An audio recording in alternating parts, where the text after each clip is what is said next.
4 years after disappearing without a word, a single mother shows up unannounced, holding the hand of a little boy who looks just like the billionaire CEO. But before we dive into the full story, let me know where you're watching from and what time it is. Now subscribe to the channel and let's get started. The city's skyscrapers shimmered in the afternoon sun, each pane of glass reflecting the glint of impossible dreams and unimaginable power. Among these towering symbols of success stood the headquarters of one of the most influential corporations in the country, Brinkwell Industries. Its CEO, Adrian Brinkwell, was known across social circles not just for his staggering wealth, but also for the armor of arrogance he wore like a badge of honor. The rumor mill ran wild with tales of his intellect and ruthlessness in the boardroom, traits that made him both feared and revered. Meanwhile, on the far side of town, in a modest residential street lined with fading paint and squeaky gates, Cassandra Evans stepped out of a taxi holding the hand of a young boy. 4 years had passed since she had vanished from everyone's radar without so much as a goodbye note. Her return now would set in motion a chain of revelations and consequences no one could have anticipated. But the weight on her heart was overshadowed by the hope in her son's curious gaze. A few curious neighbors recognized her from before she disappeared. They stared but did not approach, unsure what to say to the quiet woman standing with a small luggage bag in one hand and a child gripping the other. Whispers rustled through the air. "Is that Cassandra? She left so suddenly. And look, she's with a boy. Must be 4 or 5 years old, right?" In the swirl of gossip, Cassandra felt her courage falter. She could practically feel all the stares drilling into her back, but she lifted her chin, reminding herself of the promise she had made. She would give her son the life he deserved, even if it meant coming face to face with the storm that once drove her away. For nearly 2 hours, Cassandra and her son ambled through the city, the boy's gaze darting between steel and glass towers with innocent awe. She hadn't told him much about where they were going or what they might face, only that this was the place she used to live before. Truthfully, she hadn't known how to explain. How could she tell a child who worshipped the simplest joys that the father he'd never met was a towering figure of unimaginable wealth and a man who, likely, wanted nothing to do with them? Finally, standing at the base of Brinkwell Industries, Cassandra felt her pulse race. Inside those polished walls, on the topmost floor, was the man who had once held her heart in a gentle caress, until his ambition had tightened around them both like a chokehold. Yet no matter how many times she revisited the painful memories, a simple fact remained. Her son looked exactly like Adrian Brinkwell.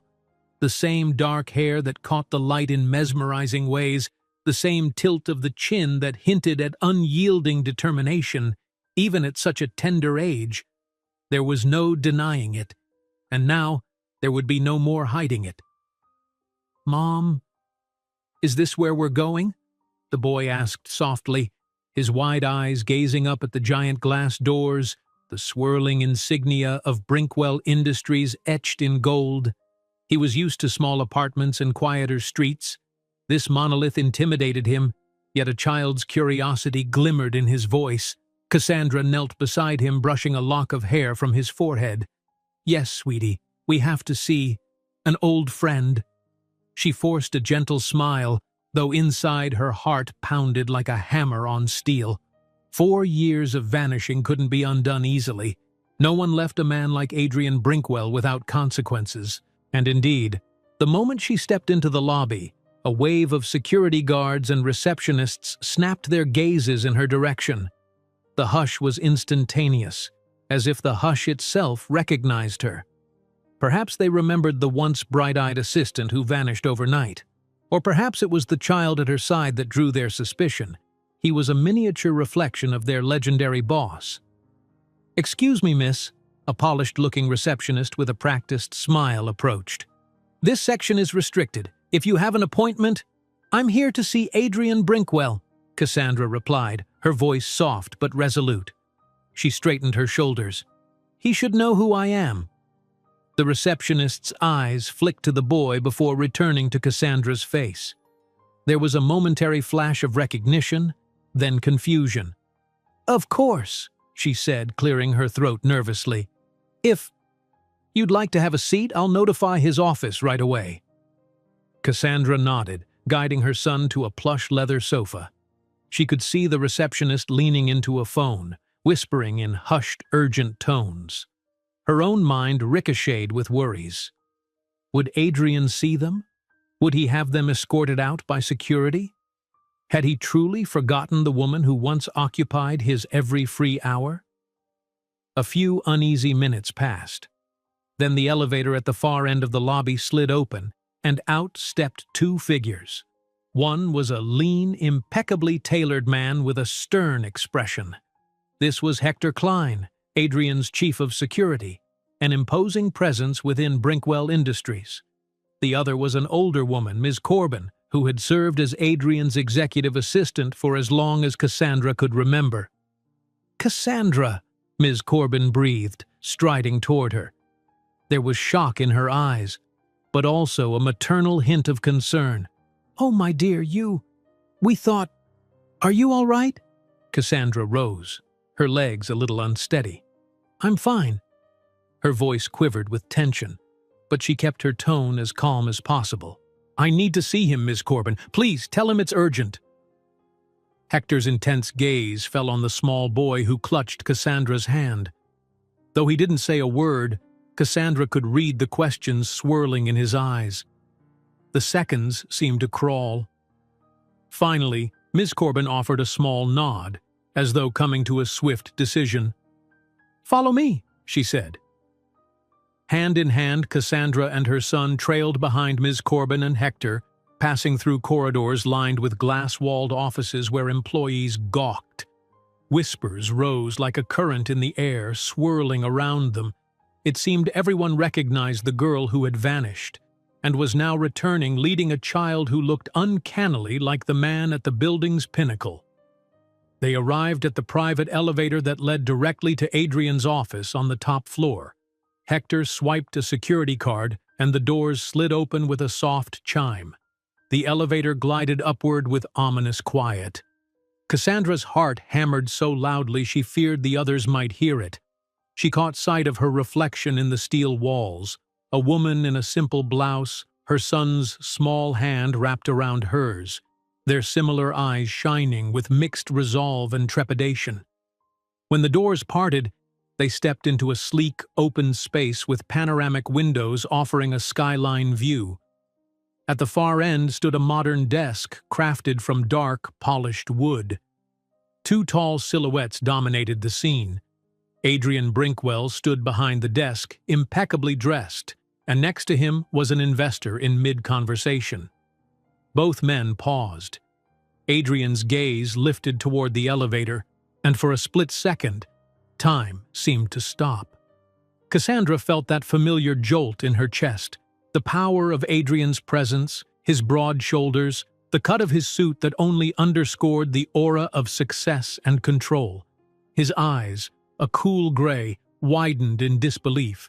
Then, just as quickly, they narrowed, as if trying to ascertain whether she was real or an illusion conjured by memory.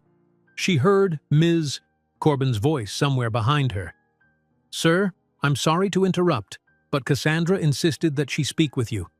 It appeared urgent. Adrian's associate frowned, evidently annoyed, but Adrian raised a hand, silencing him. He strode forward, each step measured, his expression unreadable. Cassandra could feel the wave of tension that sprang up in the air. The boy at her side glanced up at this towering man, not yet afraid, but brimming with the curiosity only a child could possess. "It's been a long time," Cassandra said softly, bracing herself as her eyes locked with Adrian's. 4 years' worth of heartbreak rushed back in a suffocating wave. Once upon a time, that gaze had been warm. Once upon a time, she had believed he might love her beyond the boardroom drama and the unrelenting chase for power.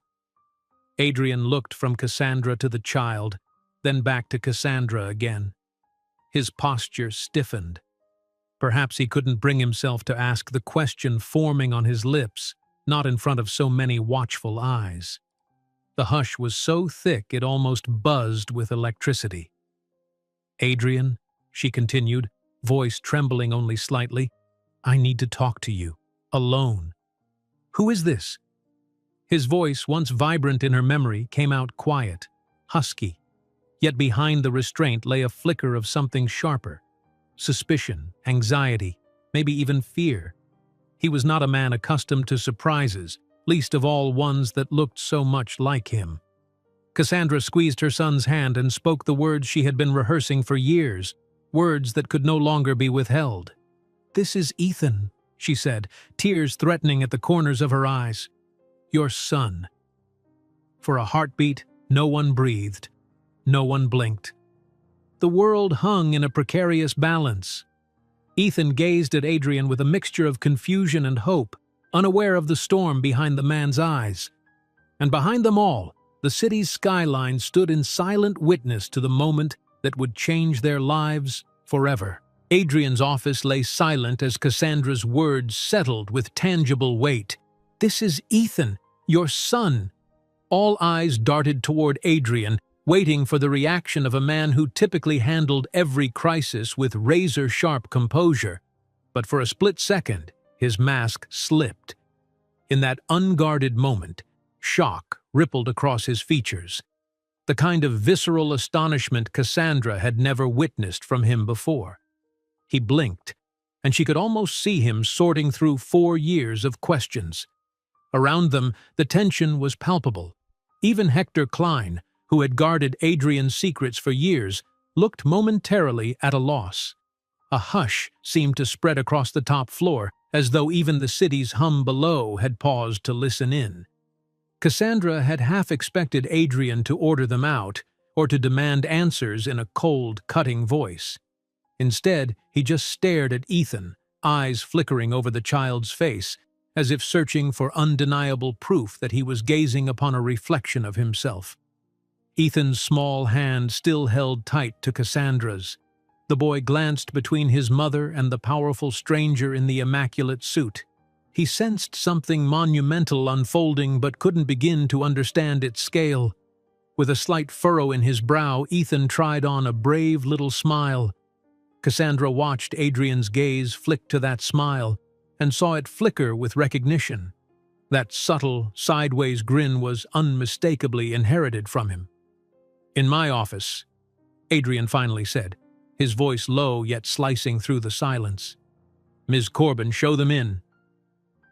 Without waiting for an answer, he pivoted and walked swiftly back behind his desk. The investor, apparently forgotten, muttered something about rescheduling and hurried toward the private elevator. The entire top floor seemed to exhale as people returned to their tasks, each of them acutely aware that a confrontation had just begun behind the closed doors of their CEO's sanctuary.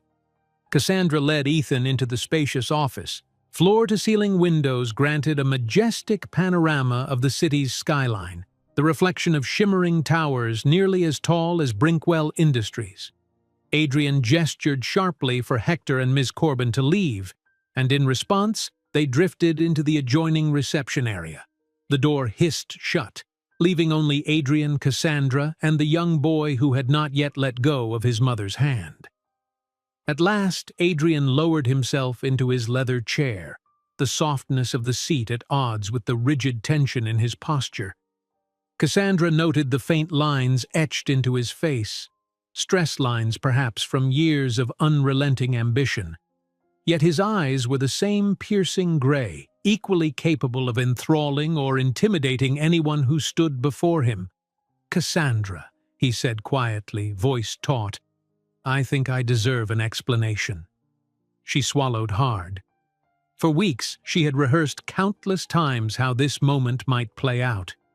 In some fantasies, Adrian welcomed her with open arms. In others, he turned them away, refusing to believe or accept the child. The reality was shaping up to be far more complicated, a swirl of shock, hurt, and guarded anticipation. "I know I disappeared," she began, her voice trembling slightly, "and I know I left without telling anyone. I didn't do it to punish you. I was scared, Adrian. Scared of your world, of you. Everything happened so fast, and there was no space to breathe. His fingers drummed once on the desk, a habit she recalled from the times he had weighed complex decisions. Scared of me? He studied her, searching her eyes for any sign of deception. Your ambitions, Cassandra clarified, though she knew how it sounded. It was always about your empire, your next merger, your thirst for more. I was losing myself in that atmosphere, where every day brought new deals, new cutthroat strategies. Then I realized I was pregnant. When I tried to tell you, you were off to Europe for some high-stakes negotiation. You barely gave me 5 minutes. A flicker of something passed over his features. Regret, perhaps, or guilt. She saw his jaw tighten ever so slightly. You left me a cryptic note, he said. Not even a day's notice. How was I supposed to know you carried my child? A bite of anger underscored his voice, intensifying with each syllable. And for 4 years, not a word? Cassandra heard her son shift. She gently placed a hand on Ethan's shoulder, silently reminding Adrian that yelling or letting fury loose would terrify their boy. I wrote you a letter, she whispered, gaze momentarily dropping to her shoes. I left it in your private study. But maybe you never got it. After all, you hardly spent time there. I convinced myself you'd never read it. And by the time I decided to mail a second letter, I didn't see the point. Your assistant said you were in Japan and then Dubai, like you always were. I was afraid you wouldn't care. Adrian's knuckles were pale from how hard he gripped the desk's edge. He seemed to labor over his breathing, turning away to stare at the city he ruled from on high. Cassandra realized with a sinking heart that beneath his control, something akin to heartbreak lurked.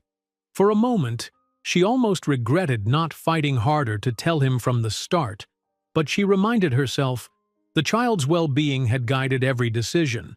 She'd had no illusions about the chasm of wealth and power that separated them. One misstep, she'd feared, and Adrian might claim custody or push her out completely. Ethan, he murmured at last.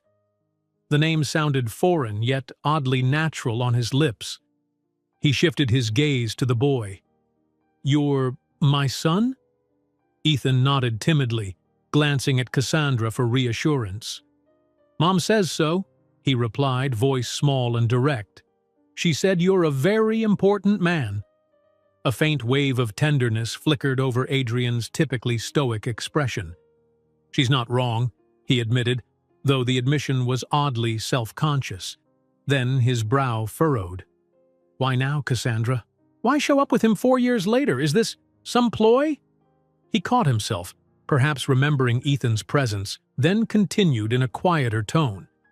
Do you need money? Is that it? The question stung, but Cassandra had expected it. This isn't about money, she said firmly, ignoring the heat of indignation creeping into her cheeks. Ethan is your son. He deserves to know who his father is. And yes, we've struggled, but I can't keep him from you any longer. It's not right. Adrian sat back, exhaling. Silence yawned between them. Even the city's roar seemed muffled by the thick glass walls. Cassandra braced herself for any number of possible responses. She knew Adrian, when cornered, he could be ruthless. Yet there was no obvious malice in him now, only confusion and a flicker of something deeply human beneath the billionaire veneer. Do you want to stay in the city? He asked at last, voice subdued. If there's anything you require, I can arrange living arrangements, schools, a caretaker.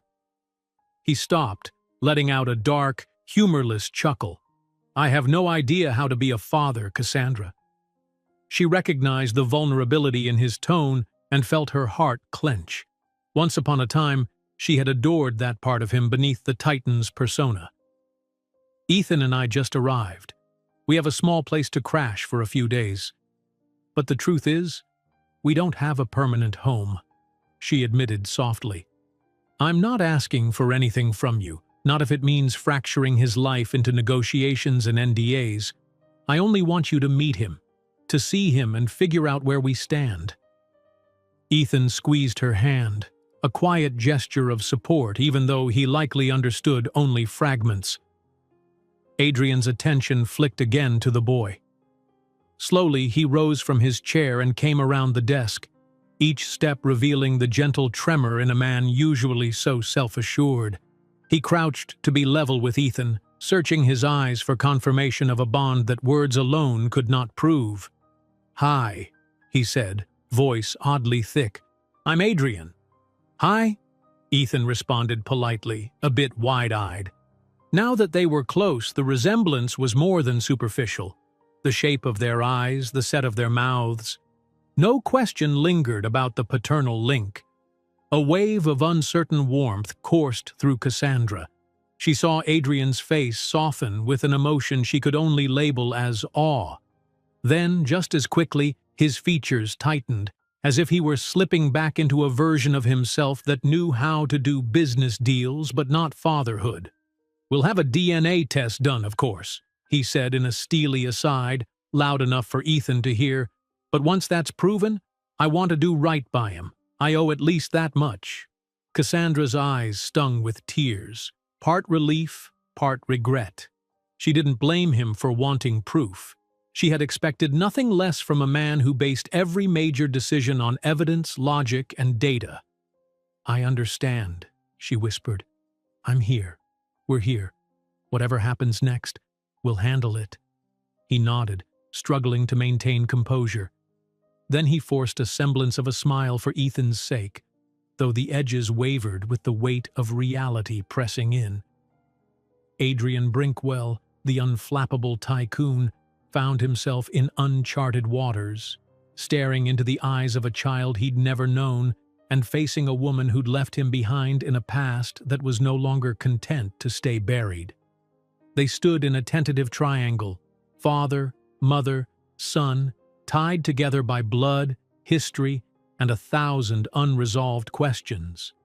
And though none of them knew it yet, the test of whether they could forge a future together was only beginning. A hush lingered in Adrian's office, the silence dense with all that was left unsaid. Cassandra's heart felt raw, torn between relief that Adrian hadn't turned them away and the anxiety of not knowing what came next.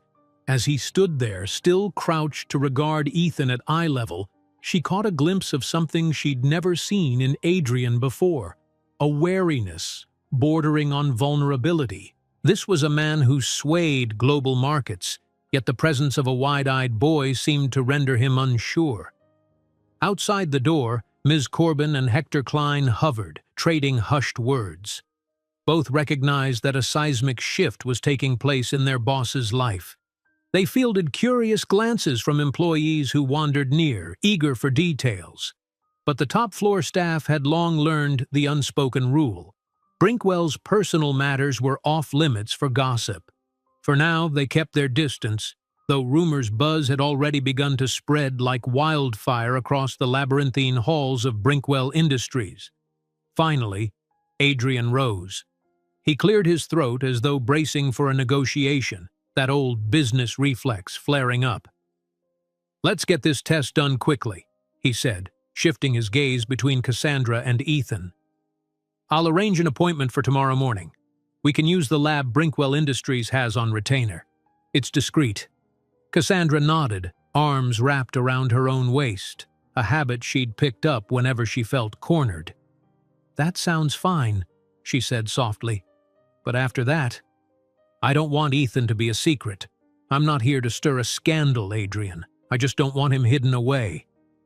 A flicker of stubborn pride gleamed in Adrian's eyes. "I'm not ashamed of him," he returned, voice firm. "I just need to be certain of the facts. Once that's established, I'll do right by him." His lips tightened, still grappling with the idea. "I've spent years building an empire. I can't make impulsive moves, especially with the press circling like vultures. If word of this gets out prematurely, it could complicate my position." Cassandra swallowed the flash of frustration that pricked her. She forced herself to remain calm, aware that no matter how deeply she disapproved of his emphasis on image and power, she also needed him to understand the vulnerability of their situation. "I'm not looking for a headline in the tabloids," she replied, measuring each word. "I only want my son to have his father in his life. He deserves to know who you are, not just in name but in time spent with him, if you're willing." Ethan, sensing the grown-ups discussing serious matters, let his hand slip from Cassandra's grasp. His bright eyes drifted to the massive window overlooking the city. With childlike wonder, he pressed his nose to the glass, gazing at the endless sprawl of rooftops. "Mommy, look," he breathed. "I can see tiny cars way down there." The tension in the room eased fractionally at the sound of his small excitement. Adrian watched his son's silhouette. "Do you like tall buildings?" he asked, almost shyly. Ethan nodded. "They're so big," he said, wide-eyed, "like giant castles in the sky." A tentative smile touched Adrian's face. "Yes, they are." He hesitated. "We can go to the top of the tower sometime if you want. There's a private observation deck above this floor."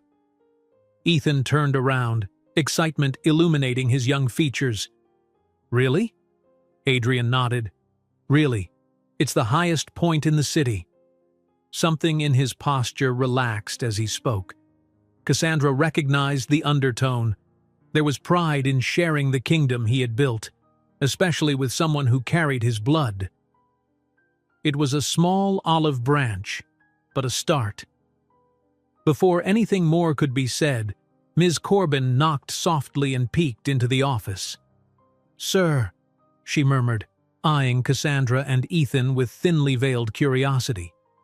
"Sorry to interrupt, but you have an urgent conference call with the European Division in 10 minutes. Adrian's jaw tightened almost imperceptibly, the trademark sign of a man whose carefully scheduled life had just been turned upside down. He acknowledged Ms. Corbin with a nod. "Thank you. I'll be there." Then, looking back at Cassandra, he said, "I'll have Hector arrange a hotel for you tonight, a suite under an assumed name, just so you're comfortable until everything's sorted."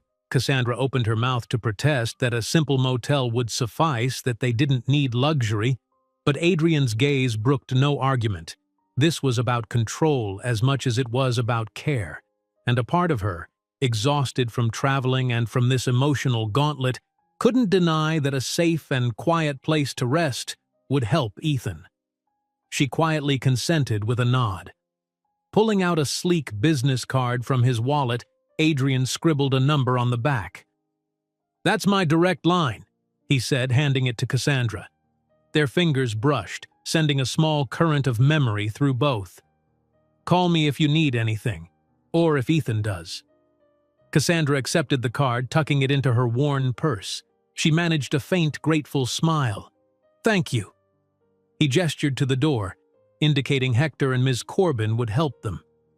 As Cassandra guided Ethan out of the office, she glanced back once. Adrian stood behind his desk with his hands braced on the surface, head bowed in thought. The reflection of the city shimmered behind him, an empire in glass and steel, and for the first time in years, she saw a fracture in his otherwise unbreakable composure. Downstairs, the city bustled around them. Hector made a quick phone call, muttering instructions about a suite at the Braxton Hotel, all expenses billed to Brinkwell Industries. Then he turned to Cassandra, expression neutral, but not unkind. "Everything's arranged," he said, voice low enough to keep onlookers from eavesdropping. "A company car will take you there now. If you need to step out for anything, just let me know. My job is to keep Mr. Brinkwell's guests safe." Cassandra read between the lines. She was more than just a guest. She was, in a sense, a problem to manage, a piece on the chessboard that needed to be carefully guarded.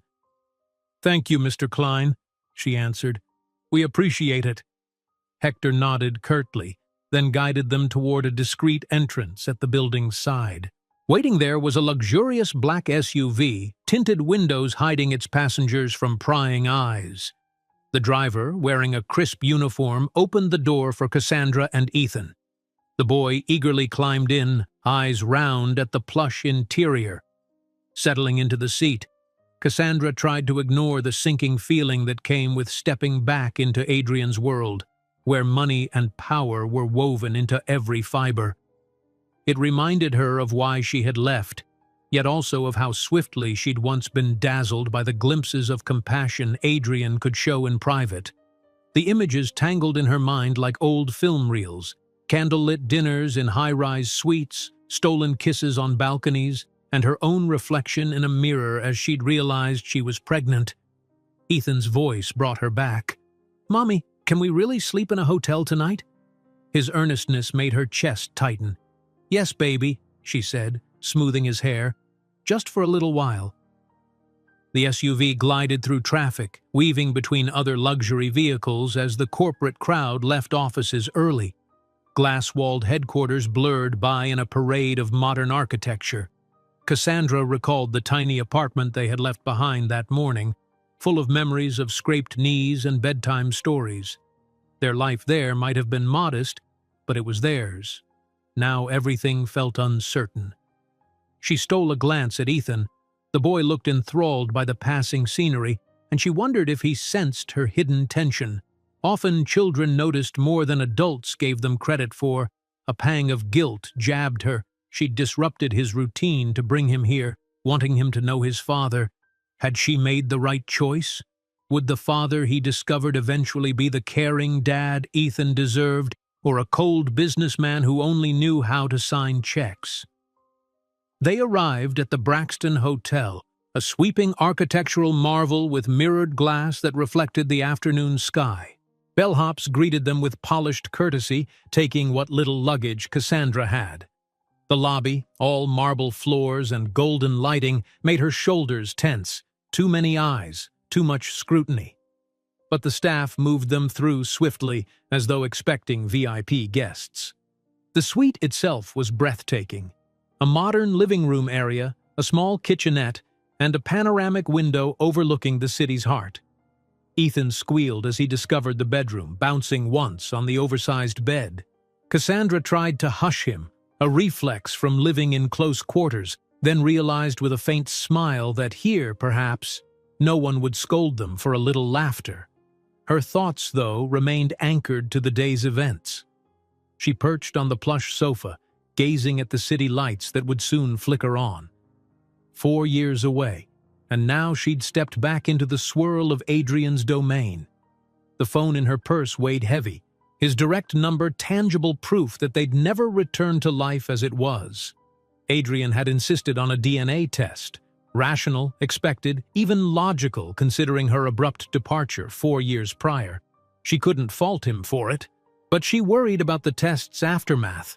Once that final piece of evidence confirmed Ethan's parentage, would Adrian integrate his newfound son into a world of private jets and conference calls, or would he try to whisk Ethan away, believing a billionaire's resources were better than the simple life Cassandra could provide? "Mommy," Ethan called softly from the bedroom. "Are you okay?" She turned, braving a soft smile. "Yeah, sweetie, I'm fine. Just thinking about how busy tomorrow's going to be." He frowned, hopping off the bed and patting over. "Is tomorrow when we meet the doctors?" "Yes," she murmured, patting the seat beside her. "They'll just do a little test, maybe a cheek swab. It won't hurt." She ran her fingers through his hair, then planted a small kiss on his temple. He leaned into her, content. "I'm not scared. Is Mr. Adrian gonna be there too?" The question made her heart twist. "I think so," she said. "He wants to make sure it's all handled quickly." "Good." Ethan's voice was confident for a child. "He's nice, right?" How could she answer that fully? Adrian could be generous, protective in his own way, but he was also a man who had built an empire by never taking no for an answer. Cassandra gave the best response she could. "He can be nice. He can also be very busy. But he wants to meet you again." She paused, then added gently, "He might not always show it, but I think he cares more than he knows." That answer satisfied Ethan, at least for the moment. He wandered back into the bedroom, asking if he could explore the tall windows in there. Cassandra told him he could, reminding him not to lean on the glass. Alone again, she pressed a hand over her chest. Her heart still thumped with adrenaline from the afternoon's confrontation. Finally, her gaze settled on the telephone across the room, a direct line to the hotel operator. Should she call Adrian's number? Tell him they'd arrived safely? The day had been overwhelming enough. Perhaps contacting him so soon would feel like she was pushing. Adrian was a man who needed time to process. She could imagine him back in his office, finishing conference calls, mind reeling from the knowledge that he had a 4-year-old son. Better to wait, she decided. He'd arranged everything already, the hotel, the test. If he needed more from her, he knew how to reach her. For now, she'd focus on Ethan. She gathered her thoughts, resolved to keep the evening as calm as possible, maybe order in some room service. A novelty for her son, who would no doubt find the idea of an in-suite dinner magical. She rose, wandering into the bedroom, where Ethan stood transfixed by the skyline turning amber in the sunset. His reflection glimmered faintly in the window, his features so strikingly reminiscent of Adrian's that for a moment her breath caught. Her decision to come here to face her past felt gargantuan. But seeing Ethan enthralled by this new world, she let herself believe that maybe, just maybe, good could come of it. He would have his father, and with any luck, neither of them would have to lose their sense of themselves in the process. But deep down, she knew tomorrow's test was only the first step. Beyond that door lay the swirling storm of Adrian's corporate realm, and the looming fear that once the results were official, she might not have much say in how things unfolded. For tonight, though, she forced a gentle smile and pulled Ethan into a hug as they stood in front of the glass, watching the city glow below. In a few hours, the lights would be fully alive, each sparkle a reminder of possibilities.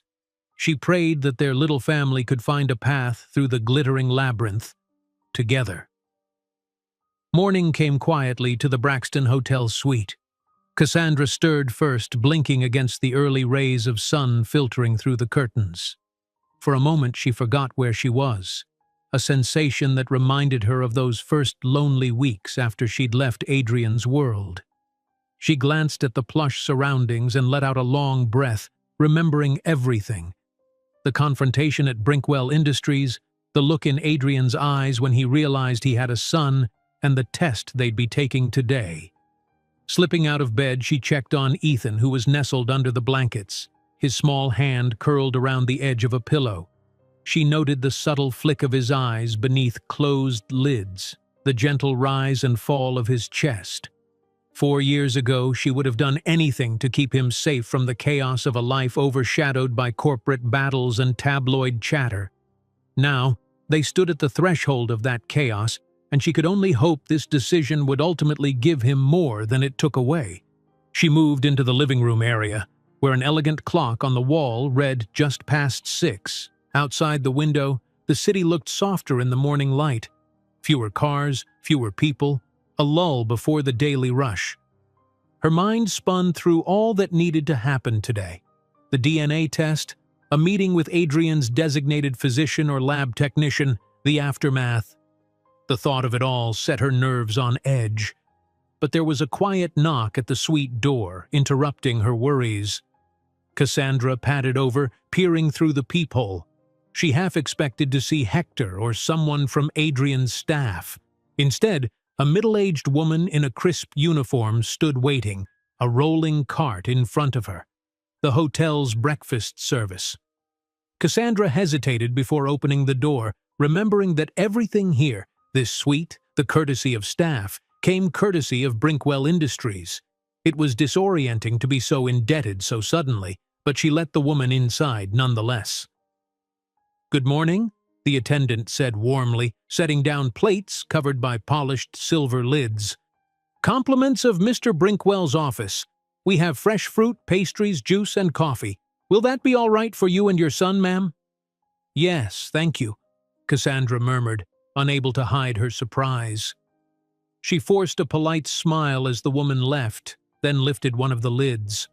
A selection of mini croissants and fruit glistened beneath the overhead lights, a tempting display that reminded her how meager Ethan's breakfasts had been sometimes. Toast and jam, cereal on a good day. She closed her eyes, exhaling.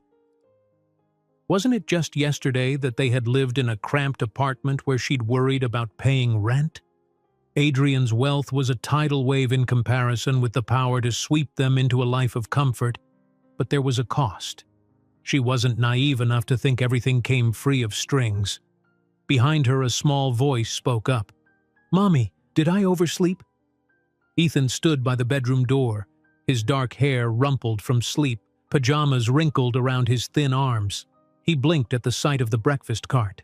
"Wow. Who sent that?" She motioned him over and knelt down, adjusting his pajamas gently. "It was the hotel," she said, sidestepping the complexities of Adrian's involvement. "They want to make sure we have a good start to the day." Ethan's eyes sparkled with delight. "Can I try one of those croissants? They look like in the movies." "Of course," she replied, offering him a seat on the sofa and placing a plate in front of him. He bit into a flaky pastry and his face lit up with pure satisfaction. Cassandra felt a pang. This small luxury was beyond what she'd been able to provide him up to now. She'd always managed to get by, but it had been tight, especially with no steady child support and no family to lean on. They ate quietly, the hush broken only by the gentle clink of dishes. Cassandra found her thoughts drifting yet again to the upcoming test. She caught Ethan glancing at her when he thought she wasn't looking, probably sensing her unease. After breakfast, she told him to change into the neat jeans and polo shirt she'd packed for him. Meanwhile, she slipped into the shower, letting the hot water roll over her shoulders in an attempt to steady her nerves. By the time she emerged, hair still damp, there was another tap at the door. She quickly pulled on a simple blouse and skirt and went to open it. This time she recognized Hector Klein's stony but polite expression. He inclined his head in greeting. "Good morning," he said. "I trust you slept well?" Cassandra nodded. "Yes, thank you. Did Adrian, Mr. Brinkwell, send you?" Hector nodded. "I'm to escort you and the boy to the lab. The appointment is in 1 hour across town. I have a car waiting downstairs." Cassandra glanced over her shoulder to make sure Ethan was ready. He emerged from the bedroom, carefully tucking the ends of his shirt into his jeans, excitement mixing with apprehension. She beckoned him over, picking up her small purse and ensuring she had everything they needed. In the elevator down to the lobby, Cassandra clutched Ethan's hand. Hector stood at a respectful distance, occasionally pressing a button on his phone. She wondered if he was in constant communication with Adrian, updating him on their every move. Outside, the city morning had arrived in full swing. Streams of business people hurried along sidewalks, coffee cups in hand, while high-end cars and cabs jockeyed for position on the streets. They settled into a sleek sedan, tinted windows and a plush interior echoing the black SUV from the day before. Cassandra couldn't help noticing how Ethan's eyes roved over every detail, from the digital display on the dashboard to the smooth leather seats. The ride was relatively short, though traffic slowed them to a crawl near the financial district. Eventually, they pulled up to a modern building with tinted windows that bore the discreet logo of a private medical facility. Hector guided them inside, speaking quietly to the receptionist. Within minutes, a lab technician appeared, a soft-spoken woman with kind eyes. She led them to a waiting area lined with comfortable chairs and abstract art on the walls. While Ethan flipped through a children's magazine, Cassandra was asked to sign forms acknowledging the nature of the test. She scanned them carefully, feeling a knot form in her stomach. The language was sterile and straightforward, verifying that DNA samples from Ethan and Adrian Brinkwell would be tested to establish paternity. She couldn't shake the thought that once this came back positive, the next steps would be inevitable. Her son would be undeniably linked to the Brinkwell empire. As Cassandra set the pen down, she heard footsteps. Adrian appeared, his expression more composed than the previous day, but still carrying a trace of taut tension around his eyes. He wore a sharp, tailored suit, a dark charcoal that fit him like a second skin, and a collared shirt open at the neck, suggesting he'd hurried over from an early morning meeting.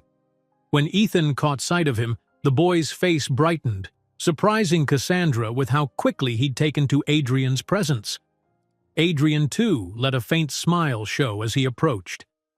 "I see Hector got you here safely," he said quietly to Cassandra. She nodded. He turned to Ethan with a gentler tone. "Hey, champ! Ready to meet the lab folks?" Ethan bobbed his head. "They just need a little bit of my spit, right?" That made Adrian chuckle, the sound brief but genuine. "Yeah, pretty much." He gestured to the technician who'd re-entered the room. She explained in simple terms what the swab would be like, how Ethan wouldn't feel a thing, and how she'd just rub the inside of his cheek. Without hesitation, Ethan hopped off his chair and followed her to a small adjoining room. Alone for a moment, Cassandra and Adrian stood side by side. She could almost feel the tension radiating off him. He kept his gaze fixed on the door through which Ethan had disappeared. "How did you sleep?" he asked, voice low. "We were fine," she responded, letting a small flicker of gratitude shine. "Thank you for the room service breakfast. Ethan loved it." He inclined his head. "I just wanted to make sure you were taken care of." "Right." Cassandra paused. "So after this, how long until the results come in?" The directness of her question seemed to make Adrian's jaw tighten. "They'll expedite it," he said. "Could be as soon as late tonight or tomorrow morning at the latest." He fell silent again. Cassandra considered mentioning the avalanche of changes that might follow the test, but the words stuck. She had no idea how to navigate this new terrain, where every conversation felt charged with the possibility of either forging a family or fracturing them further. When Ethan returned, he was beaming. "That was so easy," he announced. "Not scary at all." Behind him, the technician smiled. "We'll just need Mr. Brinkwell's sample as well, sir." Adrian gave a curt nod. "Let's get this done." Cassandra took a seat beside Ethan as Adrian followed the technician back. She stroked her son's hair, forcing a light-hearted smile. He was proud of his courage, and she didn't want to dampen that. Yet inside, her heart felt caged. Minutes later, Adrian re-emerged, rolling down his shirt sleeve. He said little, though the faint tension in his posture remained. Hector waited at the far side of the waiting room, presumably to escort them again, but Adrian cleared his throat, seeming uncertain. "If you two have time, I'd like to show Ethan around the city, or at least have lunch together. We can talk." Cassandra glanced at her son, who perked up at the invitation. She weighed the offer, remembering her vow to ensure Ethan truly had a chance to know his father. "All right," she agreed softly, meeting Adrian's gaze. "Lunch sounds good." Adrian mustered a smile for Ethan's benefit. "Great. I have one quick meeting to wrap up, but I'll send a car for you in about an hour. Let Hector know where you want to go." Hector lifted his phone to confirm, but Cassandra could sense his underlying watchfulness. The next steps of this day, of this new life, were unfolding faster than either she or Adrian had likely anticipated. As they headed out of the facility, the brightness of the morning sun seemed almost jarringly out of place, given the gravity of what had just happened inside. The test was done. The results awaited. Now all they could do was move forward, one careful step at a time. The next hour passed in a kind of gentle limbo. Cassandra and Ethan left the lab building with Hector discreetly leading them to a waiting car. Adrian had already disappeared into a second vehicle en route to finalize whatever urgent meeting still demanded his attention. As Cassandra settled into the back seat of the Brinkwell Industries sedan, she couldn't help noticing the way Hector's gaze flickered between them in the rearview mirror, ever vigilant. For Ethan, the day had quickly shifted from medical tests to the promise of a city adventure. He wriggled with anticipation, little sneakers tapping against the seat. "Where are we going for lunch, Mommy?" he asked, eyes bright. She glanced at Hector. "We haven't decided yet," she said. "Adrian, Mr. Brinkwell, mentioned he'd send for us in an hour. Maybe we should go back to the hotel until then?" Hector dipped his head in agreement. "If that's what you'd prefer, I'll take you there. Otherwise, if you'd like me to drive you around the city for a bit, I can do that as well." Cassandra hesitated. A swirl of conflicting impulses pulled at her. Part of her wanted to see more of the town that she'd once called home, a place she left behind under so much strain. Another part of her yearned for the safety of the hotel, away from prying eyes and the looming presence of the Brinkwell empire.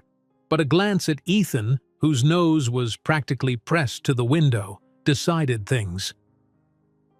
"Let's drive a little," she said softly, "just to show Ethan around. Nothing too long, though. I don't want to keep Mr. Brinkwell waiting." Hector nodded, steering the car smoothly into traffic. As they drifted through wide boulevards, Cassandra quietly narrated bits of city history for Ethan.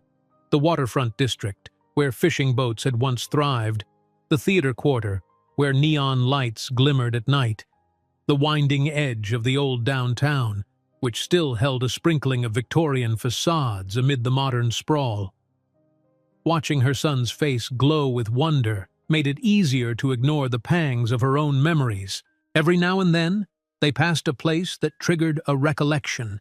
A bakery she'd once visited with Adrian after pulling an all-nighter at the office, or the street corner where he'd first held her hand in public. Each memory was bittersweet. After half an hour, Hector deposited them back at the Braxton Hotel. "Mr. Brinkwell's assistant will call me as soon as he's free," Hector said, leading them into the lobby. "I'll be downstairs in one of the hotel lounges if you need anything." "Thank you," Cassandra replied. She guided Ethan to the elevator. In their suite, she let out a quiet sigh, placing her purse on the coffee table. It felt surreal to roam so freely in this luxury, to know that everything, down to the fresh flowers on the mantel, was at Adrian's behest. Ethan flopped onto the sofa, swinging his legs. "Can we watch TV, Mommy?" he asked, tugging at the remote perched on a side table. "Sure," she answered, ruffling his hair. She wanted to keep the day calm, let him enjoy small pleasures. Besides, her mind was too full to do much else right now. She perched on the edge of the sofa while Ethan flipped through channels, eventually landing on a cartoon that made him laugh. She tried to smile at the sound, but worry still pulsed beneath. When the hotel phone rang, she jumped. The clock showed barely an hour had passed. Ethan muted the TV as she crossed to pick up the receiver. "Hello?" "Cassandra, it's Adrian." His voice resonated with a certain quiet tension, but there was no anger there, only an odd mixture of politeness and caution. "My meeting's done sooner than expected. Are you and Ethan ready to go?" She inhaled. "Yes, we can be." "Good.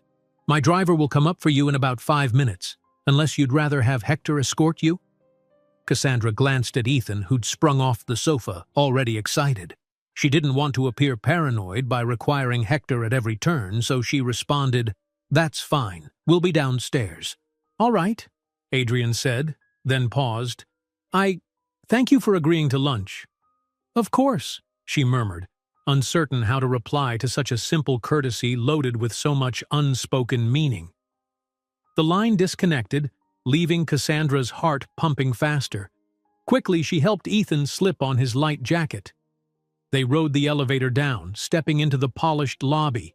A uniformed driver stood there, holding the door open for them. Cassandra recognized the same sedan from earlier, though the tinted windows now felt less daunting. She slid in, with Ethan following close behind. A short drive later, they pulled up in front of a sleek restaurant whose glass facade reflected the midday sun. A discreet sign read, "The Skylark," known by connoisseurs for high-end fusion cuisine. Cassandra's stomach clenched. So much for a simple diner. She forced a breath. This was Adrian's domain, the kind of place where power brokers hashed out deals over perfectly plated meals. Inside, A poised hostess greeted them by name, then escorted them across a quiet, elegantly lit dining room. Adrian stood to receive them at a corner table that offered some privacy. She noticed that he'd removed his suit jacket, draping it over the chair. His expression softened the moment he saw Ethan. "Hi," he said, voice lower, more intimate. "Thanks for coming." Ethan took a seat, eyes going wide at the crisp white tablecloth and the glimmer of silverware. Cassandra settled next to him, crossing her legs beneath the table, keenly aware of how her simple blouse and skirt compared to the patron's tailored ensembles. Adrian, for his part, seemed unbothered by appearances. He leaned slightly toward Ethan as if trying to bridge the gap between a corporate monolith and a small boy. A waiter approached with menus. Adrian dismissed the wine list with a brief shake of his head, perhaps not wanting to cloud the moment with alcohol. Instead, he asked the waiter to bring an assortment of kid-friendly options in addition to the regular menu. Ethan's eyes grew round at the mention of mac and cheese bites and mini sliders. Cassandra attempted a small smile. "He'll love that," she said quietly, glancing at Adrian. "Thank you."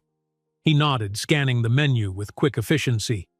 Once they'd ordered, a lull settled in. Cassandra searched for a safe topic but found the silence too imposing. It was Ethan who rescued them. "So," the boy began in a chirpy tone, "did you build the tall building we visited yesterday?" Adrian's brow lifted with mild amusement. "I did. Well, I hired people to build it. I'm kind of their boss, I guess." "You're the big boss," Ethan repeated, a mix of awe and curiosity. "Mommy said you make deals and talk to lots of important people."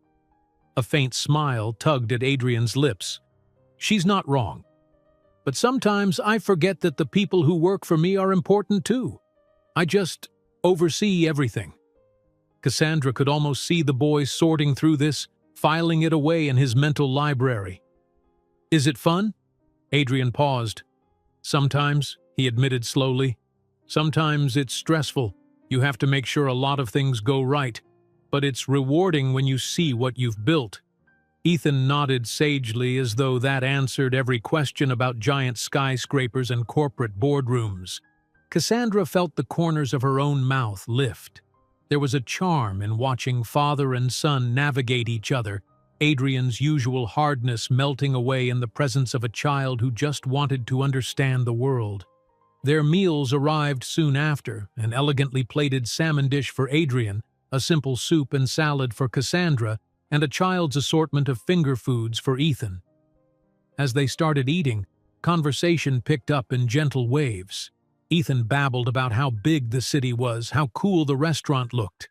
Adrian asked about Ethan's favorite things, colors, hobbies, what he did for fun.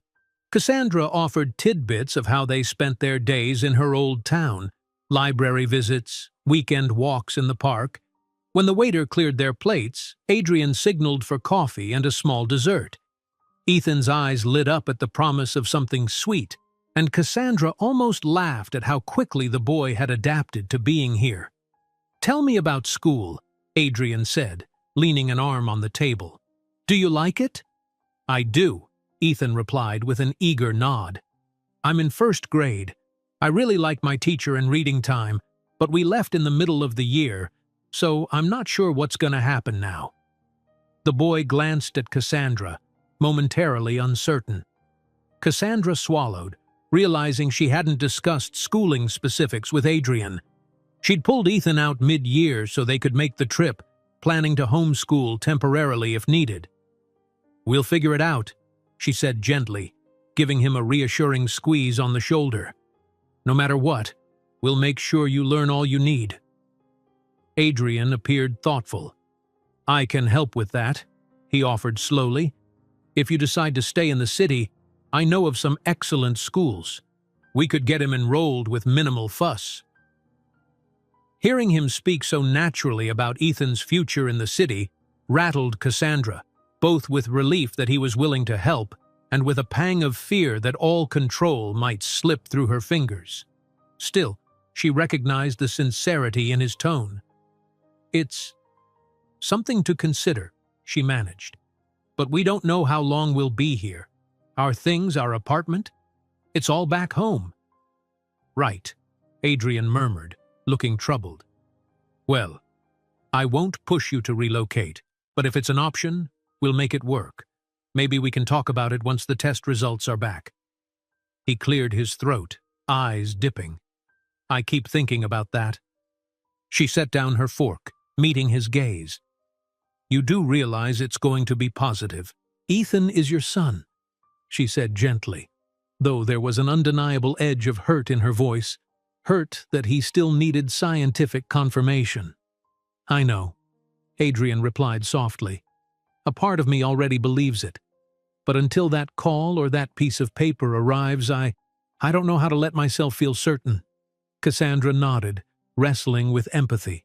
She understood the logical mind that governed Adrian's every step, how evidence had always been paramount. Still, hearing him articulate it made her chest tighten with regret for all they'd missed out on. We'll get the results soon, she said, glancing at Ethan, who was happily attacking a dish of ice cream topped with berries. I'm sorry if this seems cold, Adrian continued, voice quieter so the boy wouldn't overhear. It's not about mistrust. It's just how I'm wired, Cassandra, and once I know for sure, I'll do anything to protect him. She studied him. I believe you, she whispered.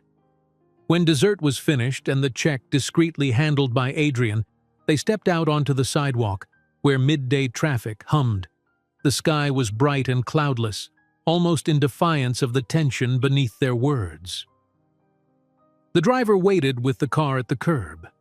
Ethan clung to Cassandra's hand, his other clutching a small to-go bag of leftover treats. Adrian hovered close, uncertain whether to walk them in or wave goodbye. I have a meeting in an hour, he said at last, and another call with the lab this evening. I don't know. Maybe we can meet again tomorrow morning if everything is confirmed. Cassandra nodded. That's probably best, she replied, forcing a polite smile. We'll wait at the hotel. Adrian hesitated, gaze flicking to Ethan. The boy looked up, returning his stare. There was a moment in which father and son simply regarded each other, a fragile, unspoken bond settling between them. Then Adrian reached out and placed a hand gently on Ethan's shoulder. Take care, champ, he said quietly. I'll see you soon. Okay, Ethan said, giving a small wave. Thanks for lunch? A fleeting twist of emotion crossed Adrian's face, something beyond the polished mask. Then he stepped back. Anytime, he said, turning away before the moment stretched too long. Cassandra guided Ethan into the waiting car, feeling every bit like she was stepping back into a bubble of quiet uncertainty. As they pulled away from the restaurant, she caught sight of Adrian in the rearview mirror, standing on the curb with his hands in his pockets, eyes following them until they merged with the traffic flow. She wondered whether his expression was one of sadness, or if she was imagining it. Ethan busied himself examining his leftover dessert container. But Cassandra could hardly focus on the city's blur. The DNA results loomed like a final puzzle piece. In her heart, she had no doubt about them. But she knew that for Adrian, seeing it in black and white would shift everything. And once that evidence landed, she asked herself, how would a man like Adrian Brinkwell shape the life of the son he never knew he had? By the time they arrived at the hotel, Cassandra felt drained from the swirl of questions. She gave Ethan permission to watch more cartoons while she paced the suite, phone in hand, waiting for any beep or ring that might confirm the future. But as evening shadows began to stretch across the sky, the phone remained silent, and all she could do was wait. Evening stole across the city in a brilliant wash of orange and gold. From the windows of the Braxton Hotel suite, Cassandra watched the urban skyline shift slowly into a palette of deep purples and flickering lights. She'd known the day would feel interminable, waiting for the lab's call, but the slow march of hours still weighed heavier than she'd expected. Each moment seemed stretched taut, pulled by the worry of what might happen once the results were final. Ethan, after exhausting himself with cartoons and exploring every corner of the suite, had begun to doze on the sofa. The leftover pastries from lunch sat untouched on the coffee table. Cassandra stroked a hand over her son's back, brushing aside his dark hair. His breathing was soft and steady. If only she could calm her own restless mind so easily. Picking up her phone, she glanced at the time. Almost 7. Still no news. She sighed and padded over to the mini kitchen area, turning on the tap to fill a glass of water. She replayed the day's events again and again. The DNA test, the lunch with Adrian, the gentle way he'd placed his hand on Ethan's shoulder. It all felt like tiptoeing along a fragile bridge suspended between a past that held so many complicated memories and a future that threatened to bulldoze everything in its path with the force of Adrian's power. Her thoughts twisted around the conversation at lunch, the glimpses of warmth in Adrian's eyes. Was he truly prepared for this life change? She remembered how meticulously he planned his career, how little room he'd once left for personal entanglements. And yet, she also recalled the man who could be tender behind closed doors, who once whispered late-night confessions about how lonely his childhood had been. A man who had never mentioned wanting a family but who admitted to feeling adrift amid endless board meetings and deals. Maybe he could be a good father. She wanted to believe that. The suite's telephone jangled, shattering her reverie. She set the glass on the counter, heart pounding. Gently rousing Ethan, who sat up groggily, she reached for the receiver. "Hello?" "Cassandra."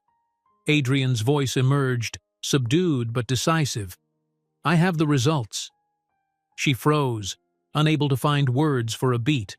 It didn't matter that she'd known what they'd say. Hearing that he'd actually received them broke the tension like a lightning strike. "And?" she asked softly. "They're positive," he said, just as softly. "He's my son."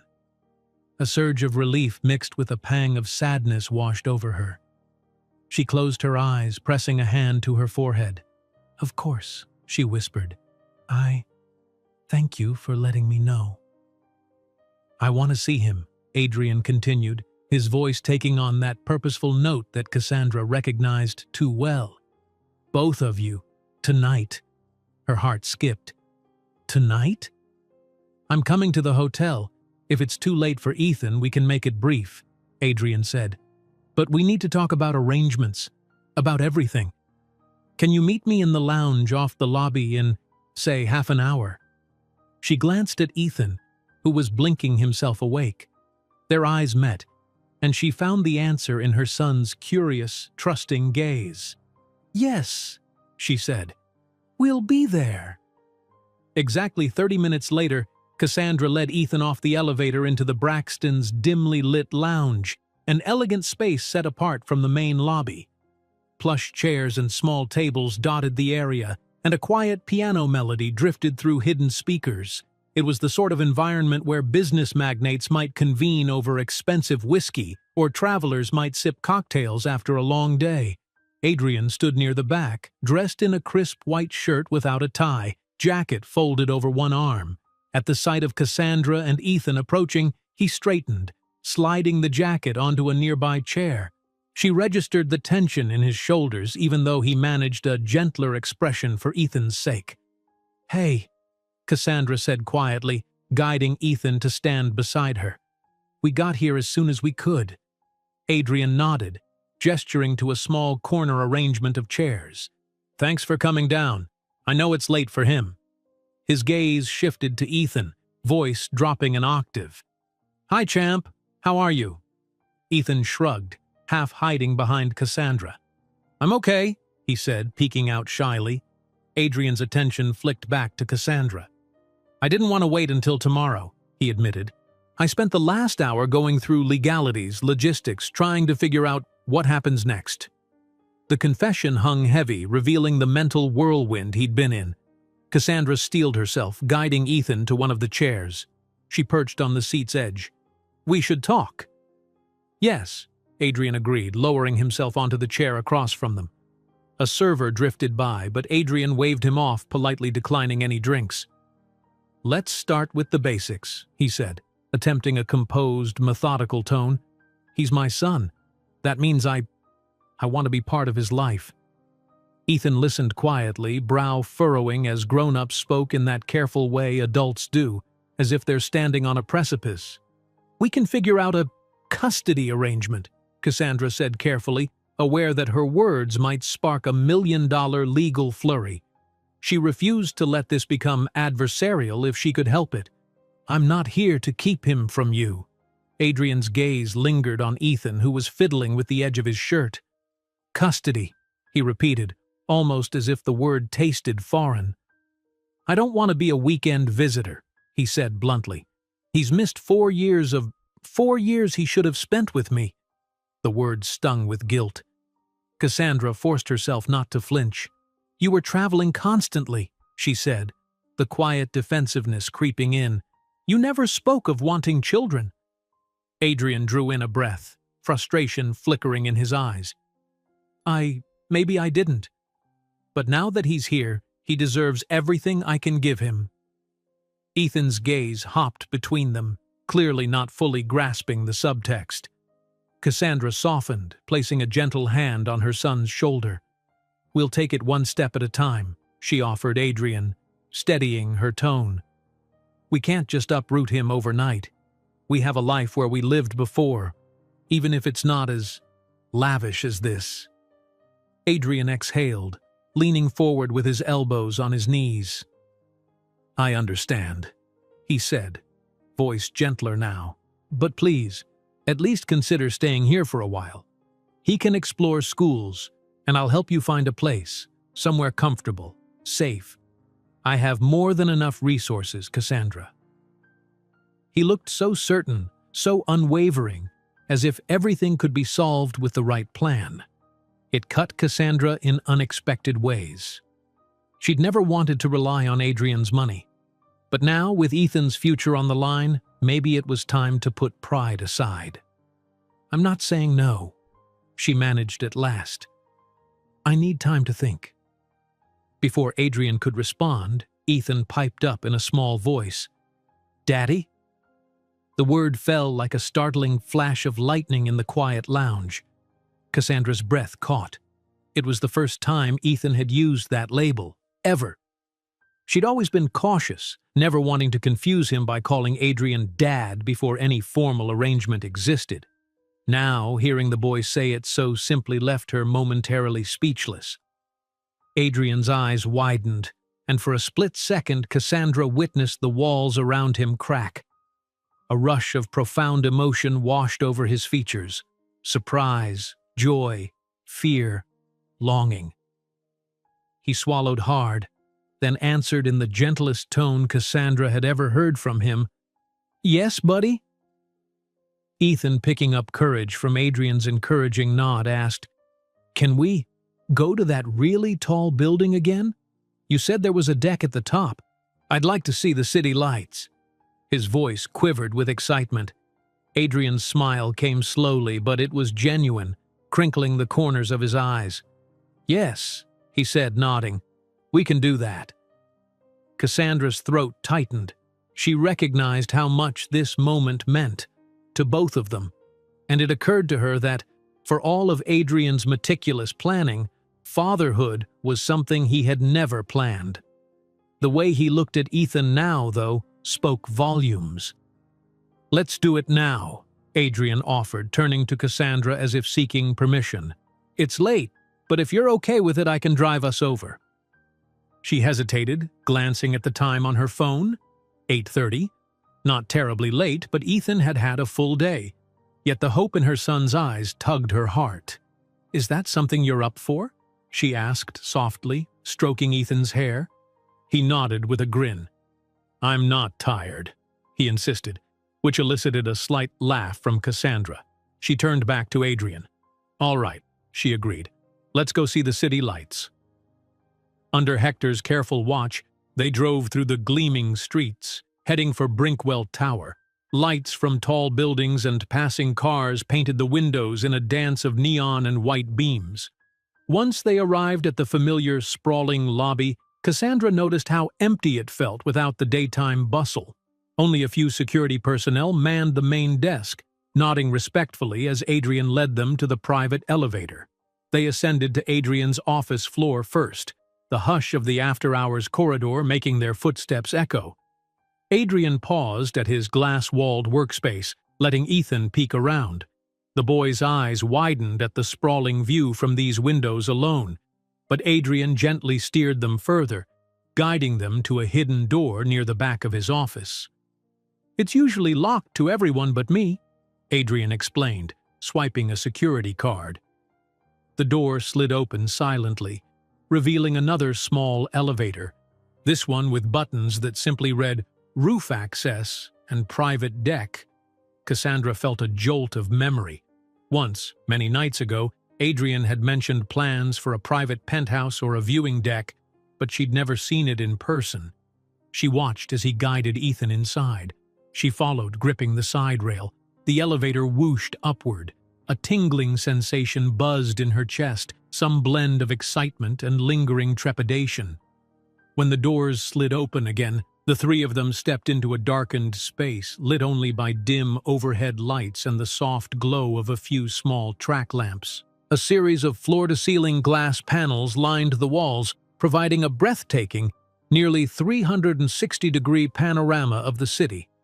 The entire skyline sprawled out, countless lights twinkling in the dark. Far below, traffic moved like lines of glowing ants, and towering buildings resembled miniature toy blocks. Ethan gasped, pressing his hands to the glass. "Wow!" he exclaimed, voice bouncing off the interior. "It's like being on top of the world." Adrian watched him, lips curving in a proud, if slightly awed, smile. "Yeah, buddy, it is," he said softly, placing a hand lightly on the boy's shoulder. "I come here sometimes when I need to think." Cassandra stepped closer. The view stole her breath, reminding her how she once was dazzled by Adrian's achievements, how easy it had been to lose herself in the rush of his grand ambitions. She glanced at him now, observing the thoughtful expression he wore as he, too, stared at the city he effectively ruled. In this hush, it felt as though they'd stepped outside real life into a private world. Turning, Adrian caught her eye. "I never really showed it to anyone," he said quietly, almost apologetic. "You left before I finished building it." She nodded, a flutter of regret pulsing inside her. All the words she might say, apologies, explanations, confessions, crowded on her tongue, but the moment felt too delicate to force them out. Instead, she let silence hold them. Ethan wandered along the perimeter, amazed by each new angle of the view, occasionally calling back for his mother to come see this cool part or that blinking light. After a while, Adrian tugged two low lounge chairs toward the center of the space. "Might as well be comfortable," he murmured. Cassandra lowered herself into one, hugging her arms around herself as the overhead lights made the glass reflections shimmer. "You didn't always want all this," she said softly, gesturing at the extravagant deck. "When we first met, you dreamed about building something, yes, but it was smaller, more intimate. A boutique consulting firm, remember?" He exhaled, wry amusement flickering in his eyes. "You have a good memory. I guess in time I realized I could dream bigger." A pause. Then he added, "Dreams can shift, though. Look at me now." "Look at me now," she echoed quietly, understanding the double meaning. Their gazes locked, full of the unspoken complexities between them. Ethan trotted over and perched on Cassandra's lap, tugging at Adrian's sleeve. "Daddy," he said again, more confidently this time. "Do the lights stay on all night?" Adrian's breath caught. Cassandra saw it. No matter the conversation, that single word, "Daddy," cut through everything else. He gave the boy a slightly shaky smile. "For the most part, yes," he said. "Some buildings turn off their lights, but a lot of them stay lit till sunrise." "That's so cool," Ethan whispered, leaning his head against Cassandra. She cradled him, eyes drifting across the mesmerizing cityscape. The three of them sat there for a while, the hush broken only by Ethan's occasional exclamations and the distant hum of air conditioning. Eventually, Ethan's eyelids began to droop. Cassandra felt his weight grow heavier against her. "We should get him back," she said gently to Adrian, brushing a hand over Ethan's hair. "It's past his bedtime." Adrian's eyes flickered with reluctant agreement. "Yeah, of course." He rose, offering Cassandra a hand, which she accepted. "I'll have the car take you." Cassandra stood, balancing Ethan in her arms. He stirred just enough to wrap his arms around her neck. "Are you coming with us?" the boy mumbled sleepily, half awake. Adrian glanced away. "I still have some work to finish here," he said, a bit regretful. "But tomorrow." His gaze settled on Cassandra again, seeking her eyes in the dim light. "We can figure out a plan. Maybe you'll let me take him out for a while." She bobbed her head, swaying with Ethan's slight weight. "Yes, we can talk about it," she answered.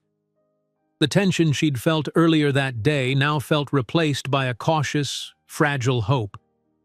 Adrian escorted them back to the private elevator, then down to the main lobby, which was eerily silent after hours.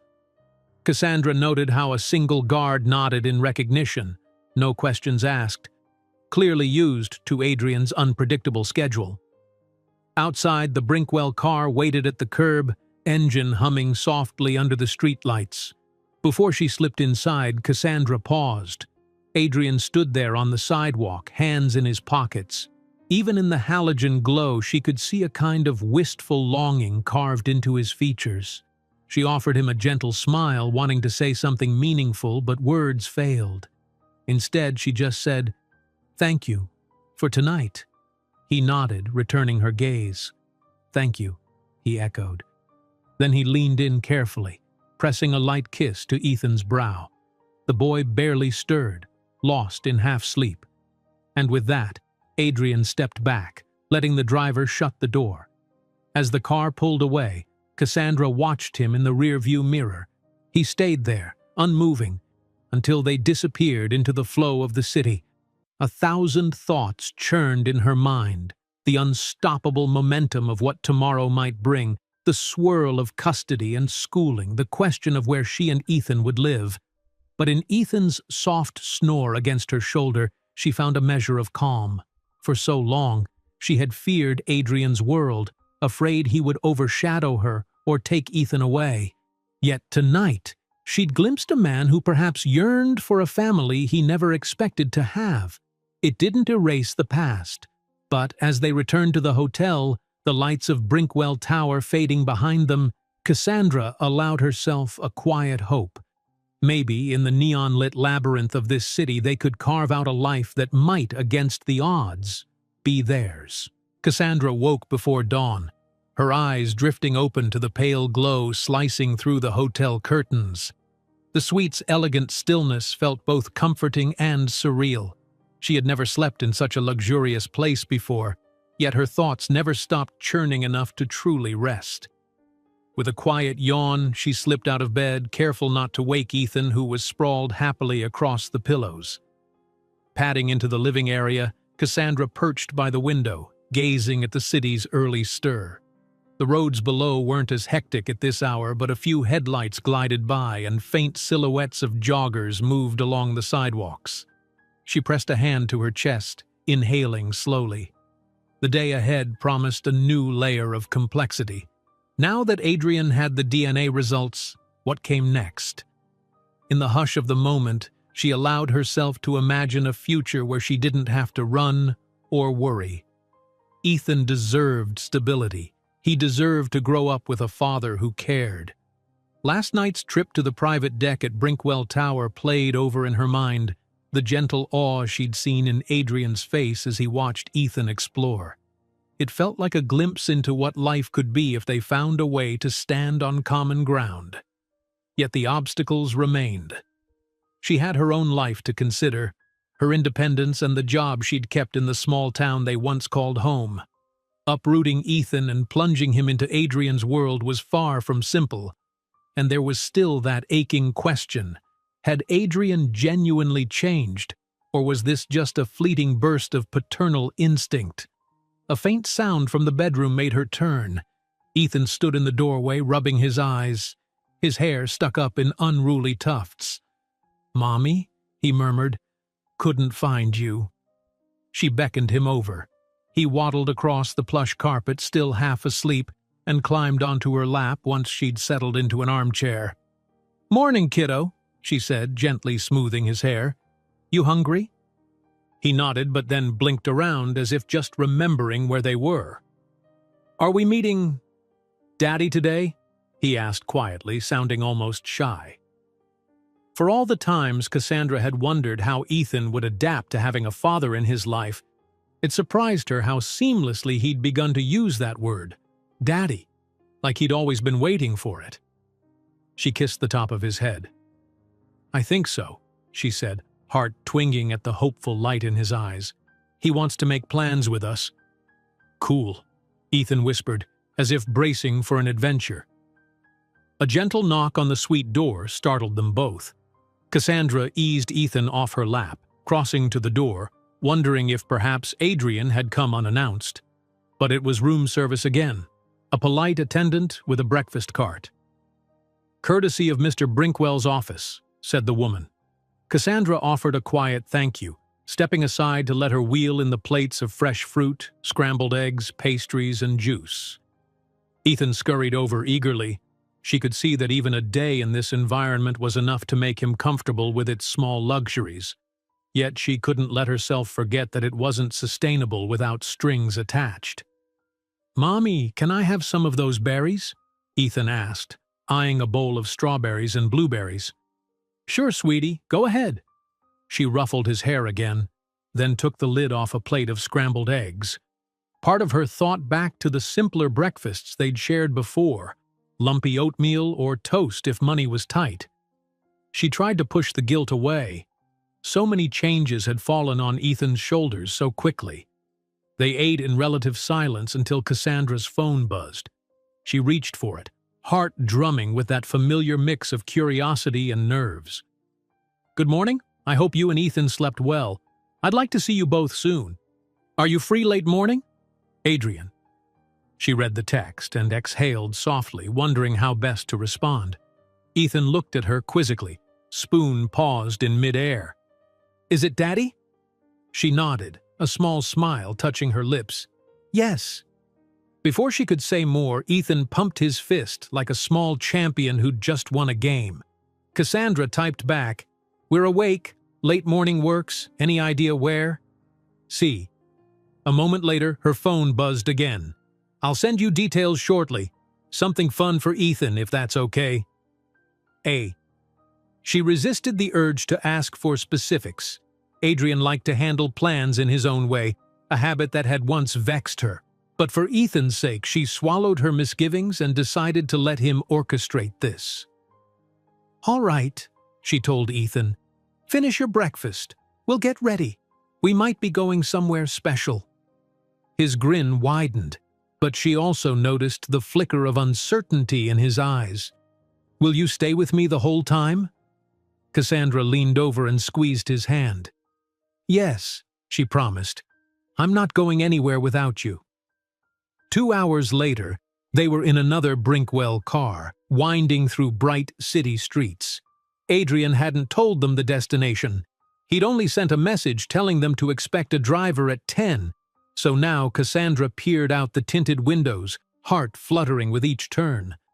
The driver eventually pulled into a residential area far from the skyscrapers, tree-lined avenues with stately houses and manicured lawns. He stopped in front of a wide gate which slid open at the approach. Behind it stood a lush estate, complete with sprawling green gardens and a house that looked more like a modern villa than a city home. Cassandra's mouth went dry. She remembered rumors that Adrian had purchased a private residence away from the bustle, though she'd never set foot in it. Ethan pressed his face to the window. "Wow, Mommy, look at all the flowers!" Indeed, rows of vibrant blooms lined the driveway, leading to the front entrance of the house. The facade was sleek and open, with floor-to-ceiling glass windows offering glimpses of minimalist decor inside. A few staff members, presumably house employees, stood by the main doors. As the car parked, Cassandra took a breath. She could sense Ethan's excitement morph into a mix of awe and shyness. They stepped out, and the warm sun bathed the property. Adrian appeared from inside, dressed casually in a tailored polo shirt and dark jeans. He still looked like he belonged on the cover of a business magazine, but the lack of a suit coat made him seem more at ease. "Hey," he greeted them, offering a small smile that held a touch of self-consciousness. "I thought we could spend the day here, less crowded than the city." Ethan stood half hidden behind Cassandra, but his eyes sparkled with curiosity. "It's so big," he said under his breath. "It is," Adrian agreed, beckoning them gently. "Want to check out the backyard? There's a pool, a garden, and even a little greenhouse." The mention of a pool made Ethan perk up. Cassandra, though, walked in measured steps, taking in the grandeur. She recalled a time she and Adrian had fantasized about a suburban house, but it had never grown beyond daydreams. Now, reality dwarfed those fantasies in scale. She forced a polite smile at a staff member who greeted them with a respectful nod and retreated inside. As they passed through the house, Cassandra couldn't help but note the tasteful modern design. Neutral tones, open spaces, sculptures that whispered high-end artistry. Everything looked curated. It felt less like a home than an architectural masterpiece. Adrian led them out through sliding glass doors to a sweeping patio overlooking a turquoise pool that shimmered in the midday light. Beyond it lay a stretch of lawn that ended at a sculpted hedge maze. "I've never even used that," Adrian said with a half-chuckle, nodding toward the maze. "It came with the property, and I thought it was interesting, but I guess I never found the time." Ethan was already tugging Cassandra's hand, drawn to the water's edge. "Can we go look?" he asked, craning his neck at the pristine pool. Adrian, seeming pleased by the boy's eagerness, guided them. "Sure, but be careful," he said gently. "We can get you guys swimsuits if you want to jump in." Cassandra stiffened slightly. The idea of them in bathing suits felt oddly intimate, especially in front of staff. But Ethan's eyes glowed with excitement, so she merely nodded. "Maybe in a bit," she told Adrian. "Let's look around first." They strolled through the manicured lawn, and Ethan scampered ahead, squealing when he discovered hidden statues and neat flower beds. Adrian walked alongside Cassandra, hands in his pockets. Occasionally he would glance over at her, as if searching for a reaction to this world he'd created. "It's beautiful," she murmured, truly meaning it. "You've done well for yourself." He shrugged, gaze drifting across the rolling grass. "It's a place to unwind. I bought it hoping I might someday." He hesitated, then pressed his lips together. "You know, maybe have a family or something. That's the thought that crossed my mind when I signed the papers anyway." Her chest squeezed. "You never said so." "I didn't know if that was possible," he said quietly, glancing toward Ethan. The boy had found a butterfly flitting above the flowers and was eagerly calling for them to come see. "I thought I'd lost the chance at something normal. Then you appeared with him." Normal? The word reverberated in Cassandra's mind. Nothing about this felt normal, yet she saw the yearning in Adrian's eyes. Maybe he was wrestling with regrets or the shock of fatherhood that had landed in his lap so unexpectedly. She placed a hand on his arm, a tentative show of understanding. "I'm sorry," she whispered, voice catching, "that you missed so many years." He turned to her, a swirl of emotions flickering in his expression.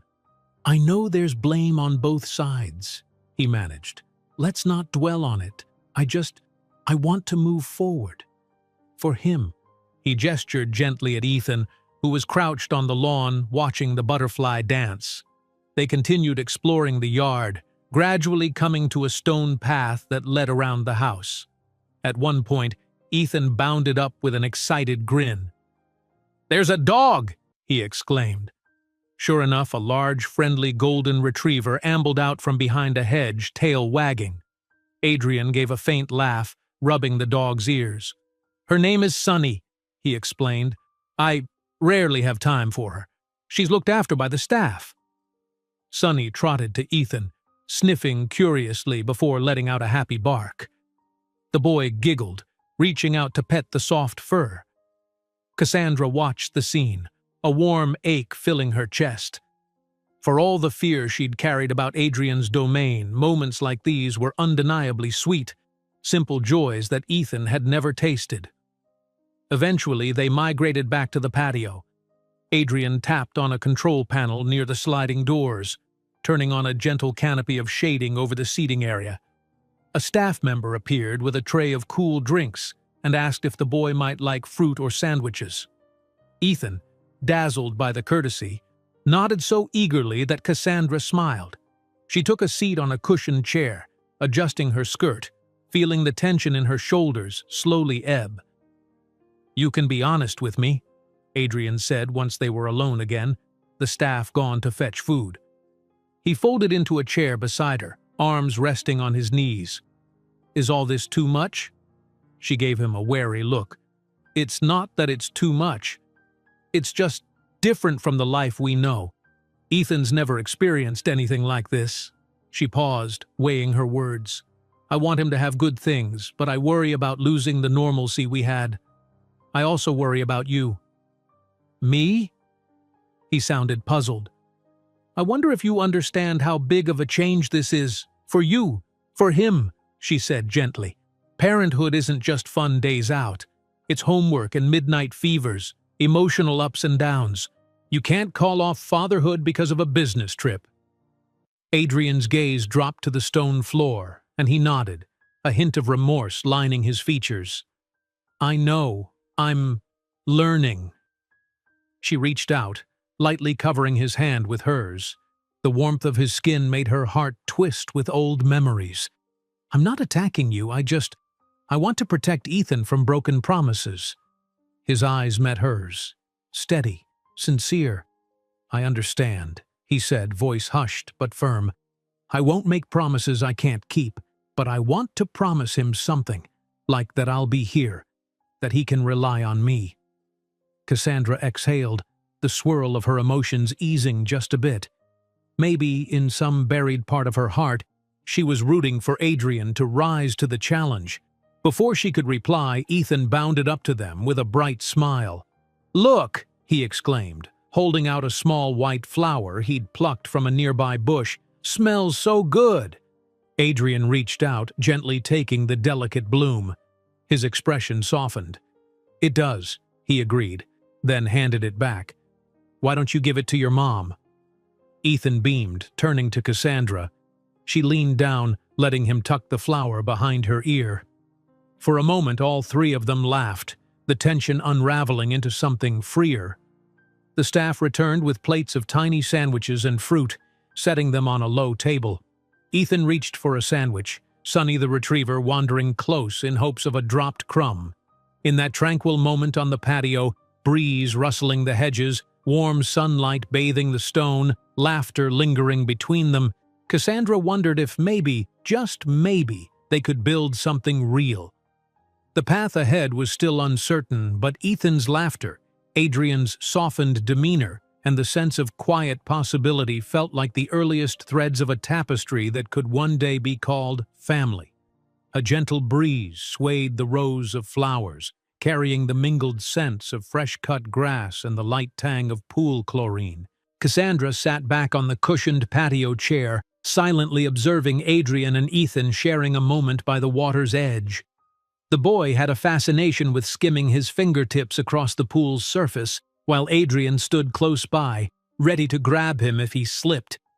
The sight stirred something in Cassandra, a hint of warmth and gratitude, mingled with the bittersweet realization of how much time they'd all lost. Sunny, the golden retriever, ambled around, occasionally nosing at Adrian's feet or trotting after Ethan as he dashed across the lawn. The staff had gracefully retreated to the background, leaving the three of them free to explore the grounds together without interruption. Every so often, Cassandra could see a gardener or housekeeper through a window, but they kept to themselves, moving quietly through their tasks. Soon, Adrian guided Ethan back to the patio table. The boy took a seat, munching on the tiny sandwiches laid out. He gobbled them with such enthusiasm that Cassandra had to gently remind him to slow down. Adrian watched this dynamic with a newfound fascination. More than once, he reached for his glass of iced tea and paused, as if wanting to say something, then changing his mind. When Ethan darted off again, chasing Sonny toward the flower beds, Adrian turned to Cassandra. "I've been thinking about schools," he said, voice subdued. "If you end up staying in the city, I can make some calls. There's a terrific primary school near here, small classes, good reputation." Cassandra shifted, folding her hands on her lap. "I appreciate that," she replied, forcing a measured tone. "But our life back home? It's simpler, yes, but he's already settled into a routine. His friends, teachers, he was happy there." He nodded, crossing one leg over the other. "I get that. But is it enough for him?" he asked carefully. "Not just academically, but look at how excited he is here. Access to better facilities, more opportunities. He could have all that if you decide to stay." She inhaled a slow breath, wrestling with her thoughts. "I won't deny your resources can open doors. But there's more to life than the best schools or the biggest houses," she said, trying to keep her voice gentle. "Stability matters too. Consistency. A sense of home." Adrian's gaze lingered on her, earnestness shining in his eyes. "A sense of home," he echoed. "That's what I want to give him. A real home, with both parents involved." The words landed between them, reverberating in Cassandra's chest. She recalled how, years ago, she'd fantasized about exactly that. A loving household, not necessarily drenched in wealth, but full of warmth. She never thought Adrian even cared about such things.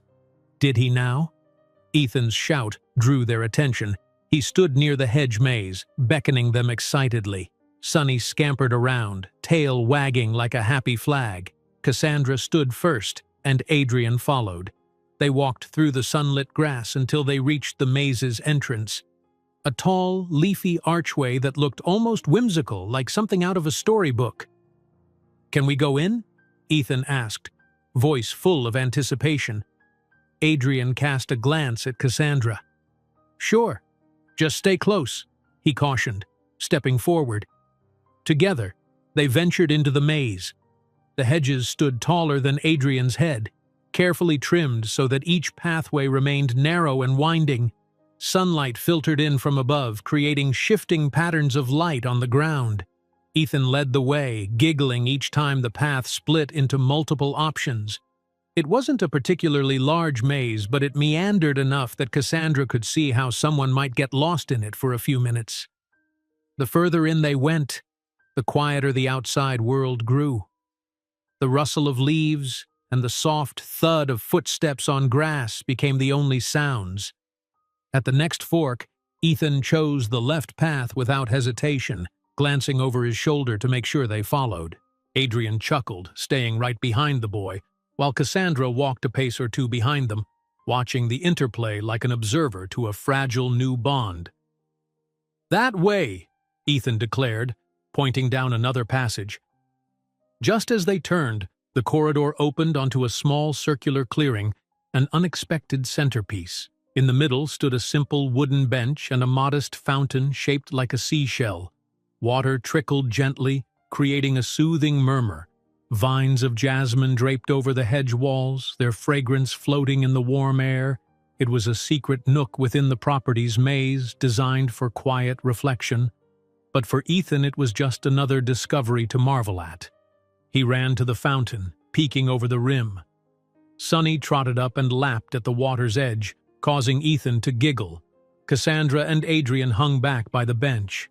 His hand brushed hers accidentally, and she felt a current jolt through her at the contact. He withdrew quickly, looking momentarily self-conscious.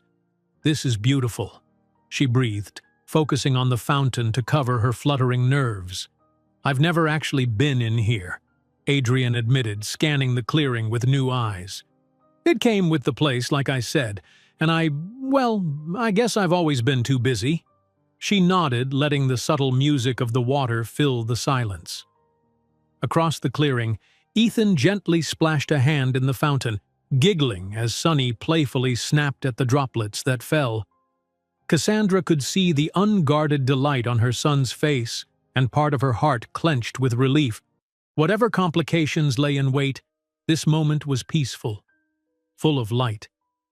Adrian cleared his throat, glancing between Ethan and her. "I'm planning to reduce my travel schedule," he said suddenly. "It won't be overnight, but I don't want to be gone half the year if my son's here.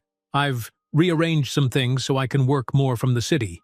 Cassandra absorbed his words, suspecting how significant a shift that must be for him.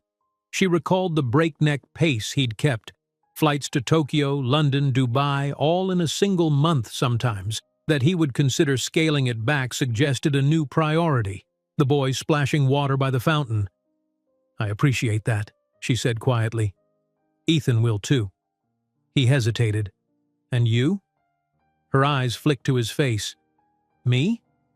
Adrian's expression wavered, unsure. "Does it make a difference to you if I'm around more?" A moment passed. She weighed how to answer.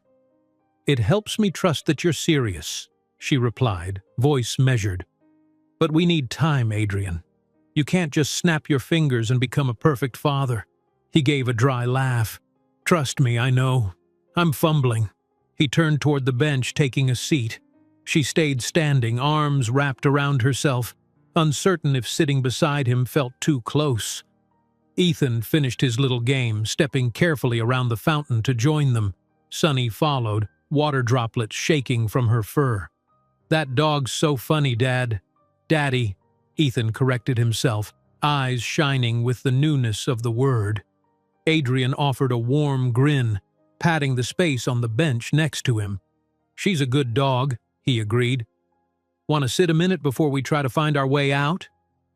Ethan hopped onto the bench, letting Sunny rest her muzzle on his leg. Cassandra glanced at Adrian, then eased herself onto the opposite end, leaving a small gap between them. They formed a trio on that wooden seat, circled by tall hedges, the gentle gurgle of the fountain the only sound punctuating the hush. Eventually, Ethan began to hum a tune he'd learned in school, quietly but cheerily. Adrian's gaze rested on him with a mixture of wonder and mild disbelief. Cassandra watched Adrian watch their son, and for a moment, her throat closed with emotion. She realized how rare these quiet moments might be in Adrian's high-powered universe. At length, Adrian stood, clearing his throat. "Let's see if we can get out of here," he said, feigning a tone of adventure. "Ethan, lead the way." The boy jumped off the bench, humming with excitement, Sunny bounding after him. They retraced their steps out of the hidden clearing, passing through winding greenery until the sunlight brightened, signaling the exit of the maze. Back in the open yard, the house loomed in the distance, a testament to Adrian's empire, yet strangely inviting in the gentle midday sun. They returned to the patio, where a staff member informed them that lunch could be served any time. Adrian glanced at Cassandra for input, and she nodded. They settled at a shaded outdoor table while a simple yet elegant meal was laid out. Grilled chicken, fresh salads, fruit platters. Ethan, flushed from exploration, devoured his portion. Sunny settled nearby, tail thumping expectantly. Between bites, Adrian and Cassandra spoke in low tones, hashing out the broad strokes of the days ahead. His insistence that they stay in the city at least a few more days to let Ethan acclimate. Her reminders that they had responsibilities back home, errands, an apartment full of their belongings. They reached no immediate resolution, but the conversation stayed calm. "Let's do a week," Adrian proposed, swirling his water glass. "Stay at the hotel for a few more days. We can decide if you want your things moved here or if you'd rather go home. But at least give me that chance to prove I can be here, with him." Cassandra folded her napkin, thinking it over. "A week," she echoed. "I can't promise anything beyond that, but all right." For the first time that day, Adrian's face broke into a genuine, relieved smile. "Thank you." Ethan looked up from his plate, curious. "What's happening in a week?" Cassandra exchanged a glance with Adrian.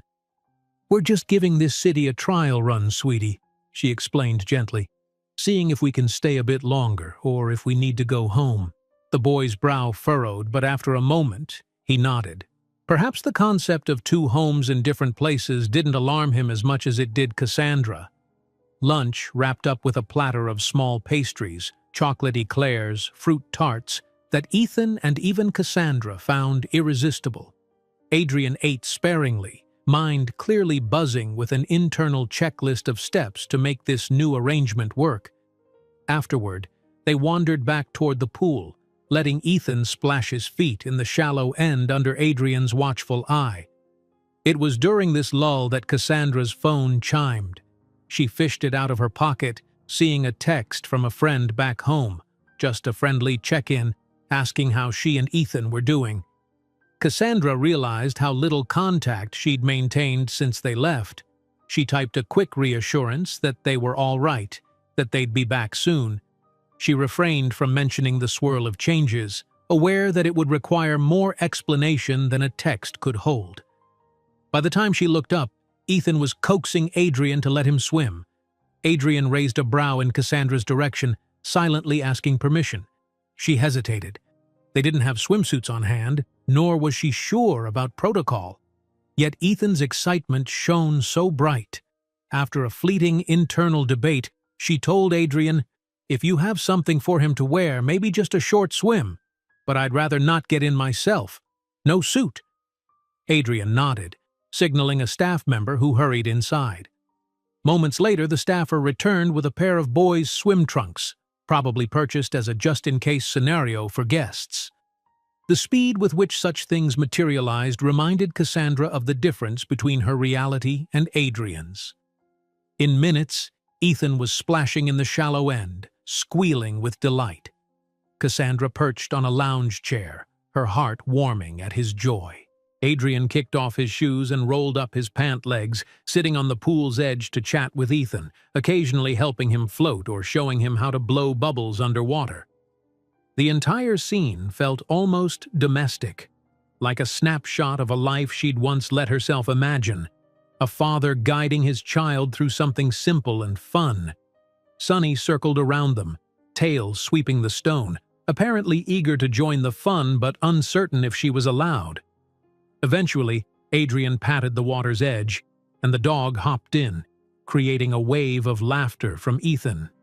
Watching them, Cassandra felt tears prick at her eyes, swiftly blinking them back. She wanted this for her son, moments of unguarded laughter with his father. Yet a quiet voice in her mind reminded her, sometimes Adrian's world spun too fast, too high stakes for such everyday joys. Could he make room for this on a regular basis? As the afternoon wore on, the shadows lengthened, a golden hue draping the yard. Ethan, exhausted from swimming, happily changed back into his regular clothes.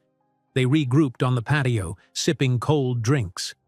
Cassandra noticed how Adrian checked his phone only once or twice, a stark difference from the past when he'd been tethered to business calls. It seemed he was genuinely trying to be present. Finally, as dinner approached, Cassandra cleared her throat. "It's getting late," she said softly. "We should probably head back to the hotel. Ethan needs to rest." Ethan yawned in agreement, his eyes drooping from a day brimming with excitement. Adrian's face registered disappointment, but he nodded. "Right, let me walk you out." They gathered up their things, a small towel, Ethan's newly acquired trunks. Sunny nuzzled their legs in farewell. At the door, the staff waited, opening it for them.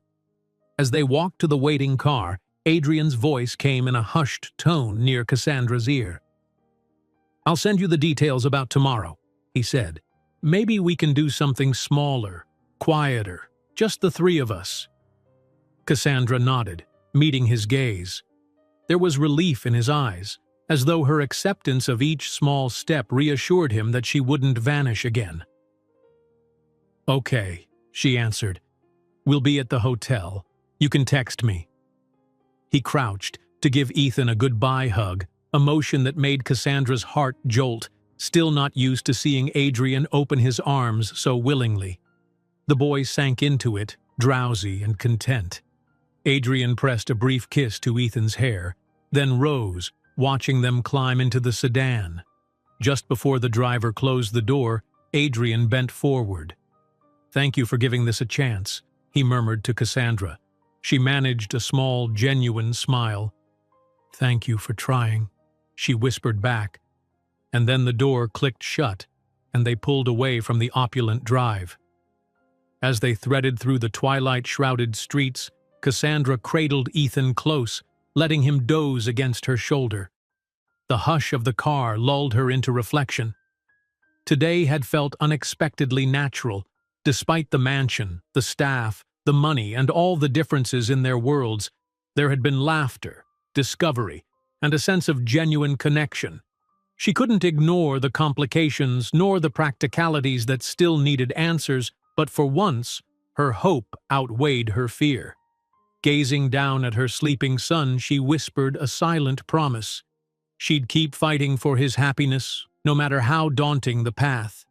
And if Adrian truly wanted to be the father Ethan deserved, then Cassandra would do her part to see if they could craft a family from the fractured pieces of their past. Nothing was certain yet, but as the sedan carried them back to the hotel, she allowed herself the comfort of believing in new beginnings. Early morning sunlight streamed through the hotel curtains, casting slanted beams across the carpet. Cassandra stirred, blinking at the gentle glow. She stretched carefully to avoid waking Ethan, who was curled in a cocoon of blankets. A quick check of her phone showed it was barely 7. Though tired from the previous day's whirlwind, she felt an unusual sense of quiet anticipation thrumming in her veins.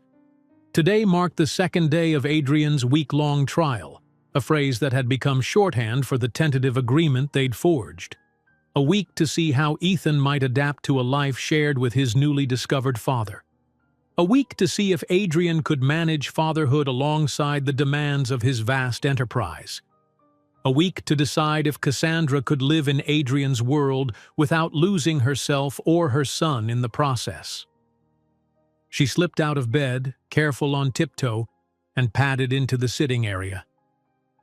A silent tension had filled her thoughts since they'd come back from Adrian's house last night. The day had been lovely. Almost too lovely. Her mind flickered with images of Ethan splashing in the pool, chasing the dog, laughing with Adrian in a scene so peaceful it bordered on surreal. Grabbing her phone, she noticed a new message from Adrian. "Good morning. If you're both up for it, I have a surprise planned. I'll pick you up at 9. It's a short drive from the city. Let me know if that works." Her lips curved in a faint smile as she typed back, "We'll be ready. Looking forward to it." She set the phone aside, heart fluttering. Surprise? A few weeks ago, she would have dreaded any surprise from Adrian's world, imagining it might be a business event or some formal function. But now, the context was different. Father, mother, child.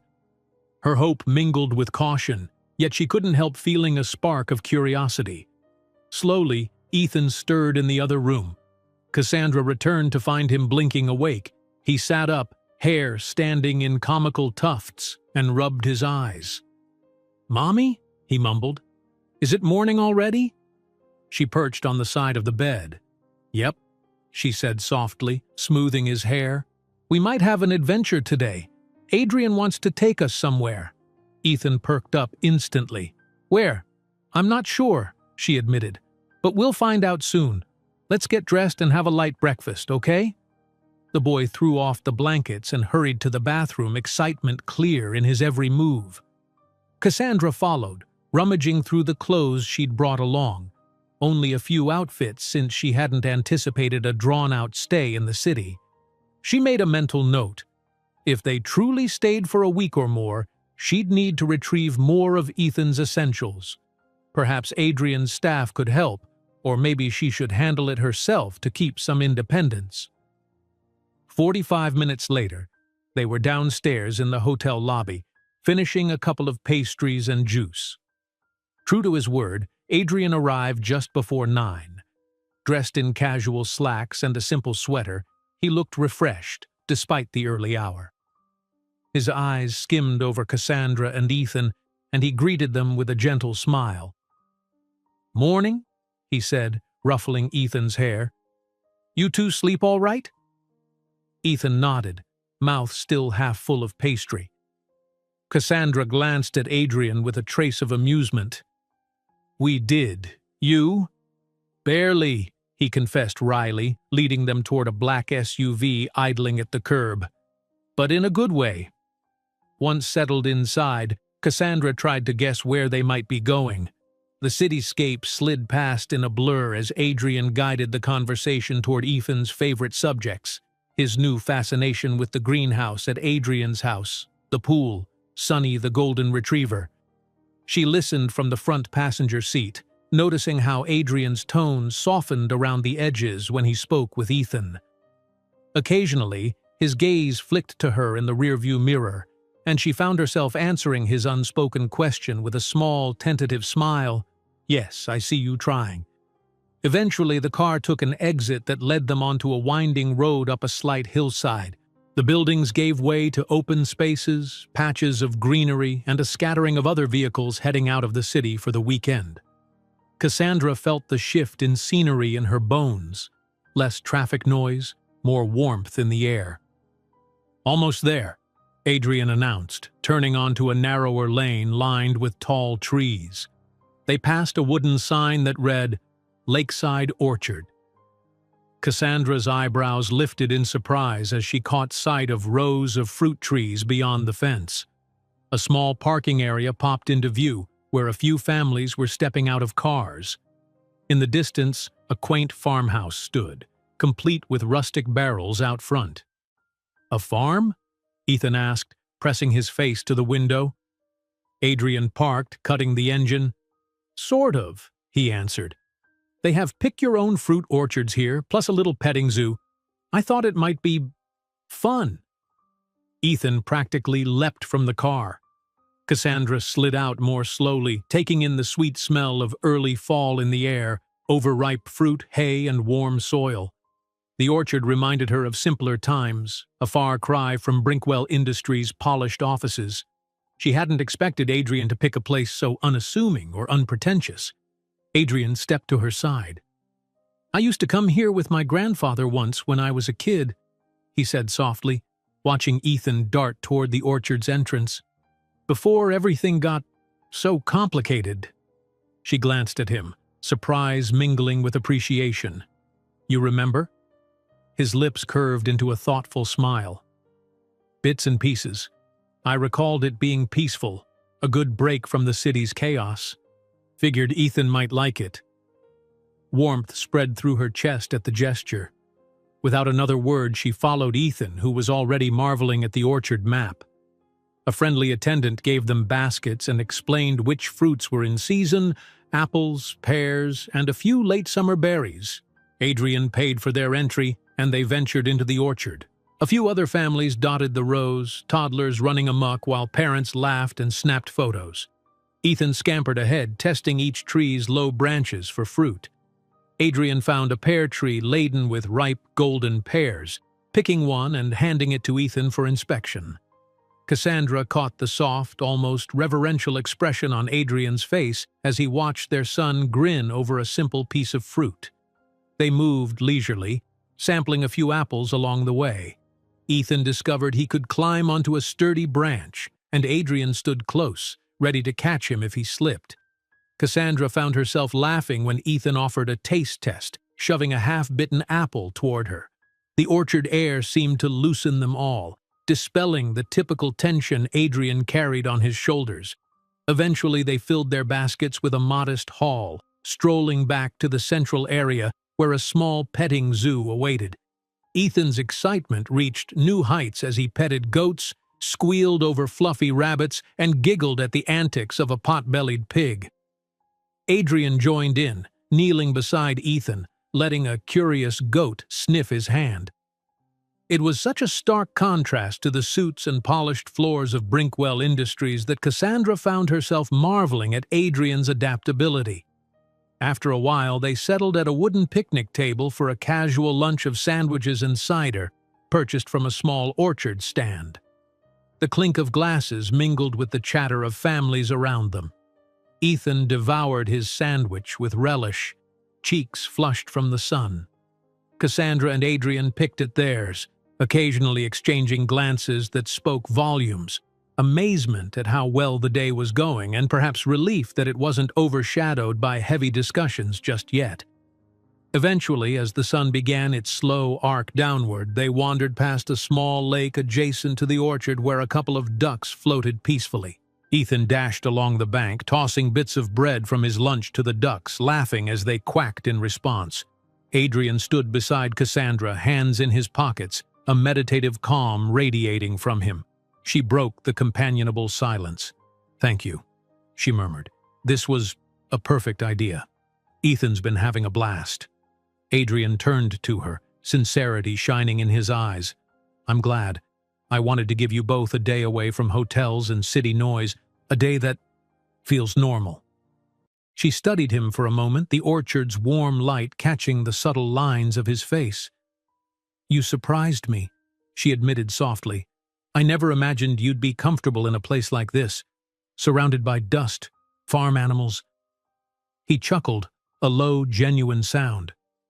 "Maybe I forgot how much I like it," he said. "It's been years since I allowed myself any real downtime. I guess having a reason, someone to share it with, changes things." Her heart fluttered, but she fought to maintain composure. There was a lull, and then a soft question slipped out. "Adrian, do you think you would have wanted this life if you'd known about Ethan sooner?" She heard the vulnerability in her own voice, the tiny catch of regret she could never quite bury. His shoulders tensed slightly. He looked away, eyes following Ethan as the boy skipped near the water's edge. "I don't know," he confessed. 3-4 years ago, I was so wrapped up in building my empire. Maybe I wouldn't have seen what I was missing. But now, no question. I would have embraced it." Cassandra's chest tightened at the remorse she heard. 1,000 unsaid words hovered in the orchard air, the might-have-beens, the years lost. But looking at Ethan's happiness, she found a measure of solace. "We can't change the past," she whispered, gently touching Adrian's arm. "All we can do is decide how we go forward." He nodded, placing a hand over hers just for a heartbeat. The contact sent warmth coursing through her. Then he let go, stepping closer to the water. "Ethan!" he called. "Not too close, buddy." The boy obediently stepped back. Sonny wasn't here to accompany him this time, which made Cassandra half relieved. No dog bounding recklessly around a lake. They continued meandering along the bank, discovering small delights. Dragonflies skimming the surface, the reflection of the orchard trees bending in the ripples. By late afternoon, they returned to the orchard's entrance, baskets in hand, and loaded up the SUV. Ethan snoozed in the back seat almost immediately, lulled by the day's fresh air. Cassandra watched him with a wistful smile. Adrian eased the car onto the road, the orchard shrinking behind them, replaced by passing scenery of rolling hills, and soon enough, the outskirts of the city. "Do you have plans tonight?" Adrian asked quietly, as if afraid to disturb Ethan. She shook her head. "No, just back to the hotel, I guess." He hesitated. Would you like to have dinner at my place again? We can keep it casual, or if you're tired, I understand." Cassandra weighed the day's events. They'd spent hours together already, and a part of her craved rest. But the idea of Ethan drifting off to sleep without seeing Adrian's home again felt anticlimactic after such a lovely outing. She remembered how comfortable Ethan had been there, how enthralled he was by the dog and the gardens. "All right," she agreed softly. "But just a short visit. Ethan will be exhausted." Adrian's shoulders relaxed, relief evident. "Short visit," he confirmed. They drove through the city in relative quiet, reaching Adrian's gated estate just as the sky turned a mellow shade of lavender. Once again, the staff greeted them at the door. Ethan roused enough to climb out of the vehicle, rubbing his eyes. Sonny's excited bark rang out the moment he crossed the threshold, prompting him to break into a grin. They settled in the living area, where a more informal meal had been prepared. Simple pasta, salad, and fruit. Cassandra coaxed Ethan to eat slowly, concerned he might fall asleep face first in his plate. Adrian made playful conversation about the orchard, teasing Ethan about his expert apple-picking skills. The boy giggled between yawns. Halfway through dinner, Ethan's eyes began to droop. Cassandra set down her fork, ready to excuse them back to the hotel. But Adrian paused, glancing at Cassandra with a question in his gaze. She read it easily. Would it be all right for Ethan to rest here? She hesitated, uncertain, but the boy's exhaustion swayed her. Maybe he can lie down on the sofa for a minute. She relented quietly. Adrian beckoned a staff member who soon returned with a soft throw blanket and a small pillow.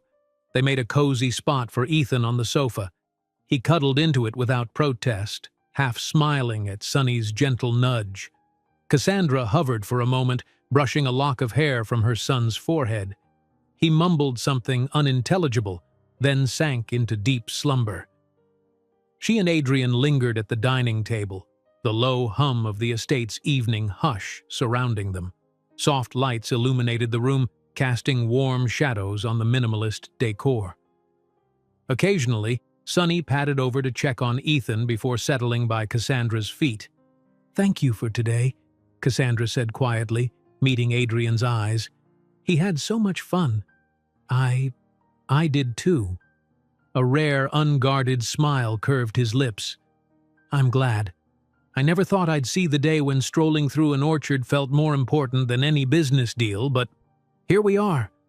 "It's good you realize that," she murmured, a faint, teasing edge to her tone. Then she sobered, voice softening. "But business doesn't vanish. I'm sure you have calls, emails, deadlines. How are you going to juggle it all, Adrian?" He exhaled, looking toward the large windows, the twilight's gentle glow reflected in the glass. "I don't know yet," he admitted, "but I'm determined to find a balance. For him, for us." She nodded, heart fluttering at the U.S. Before she could respond, Hector appeared quietly at the entrance to the room, clearing his throat in a respectful way.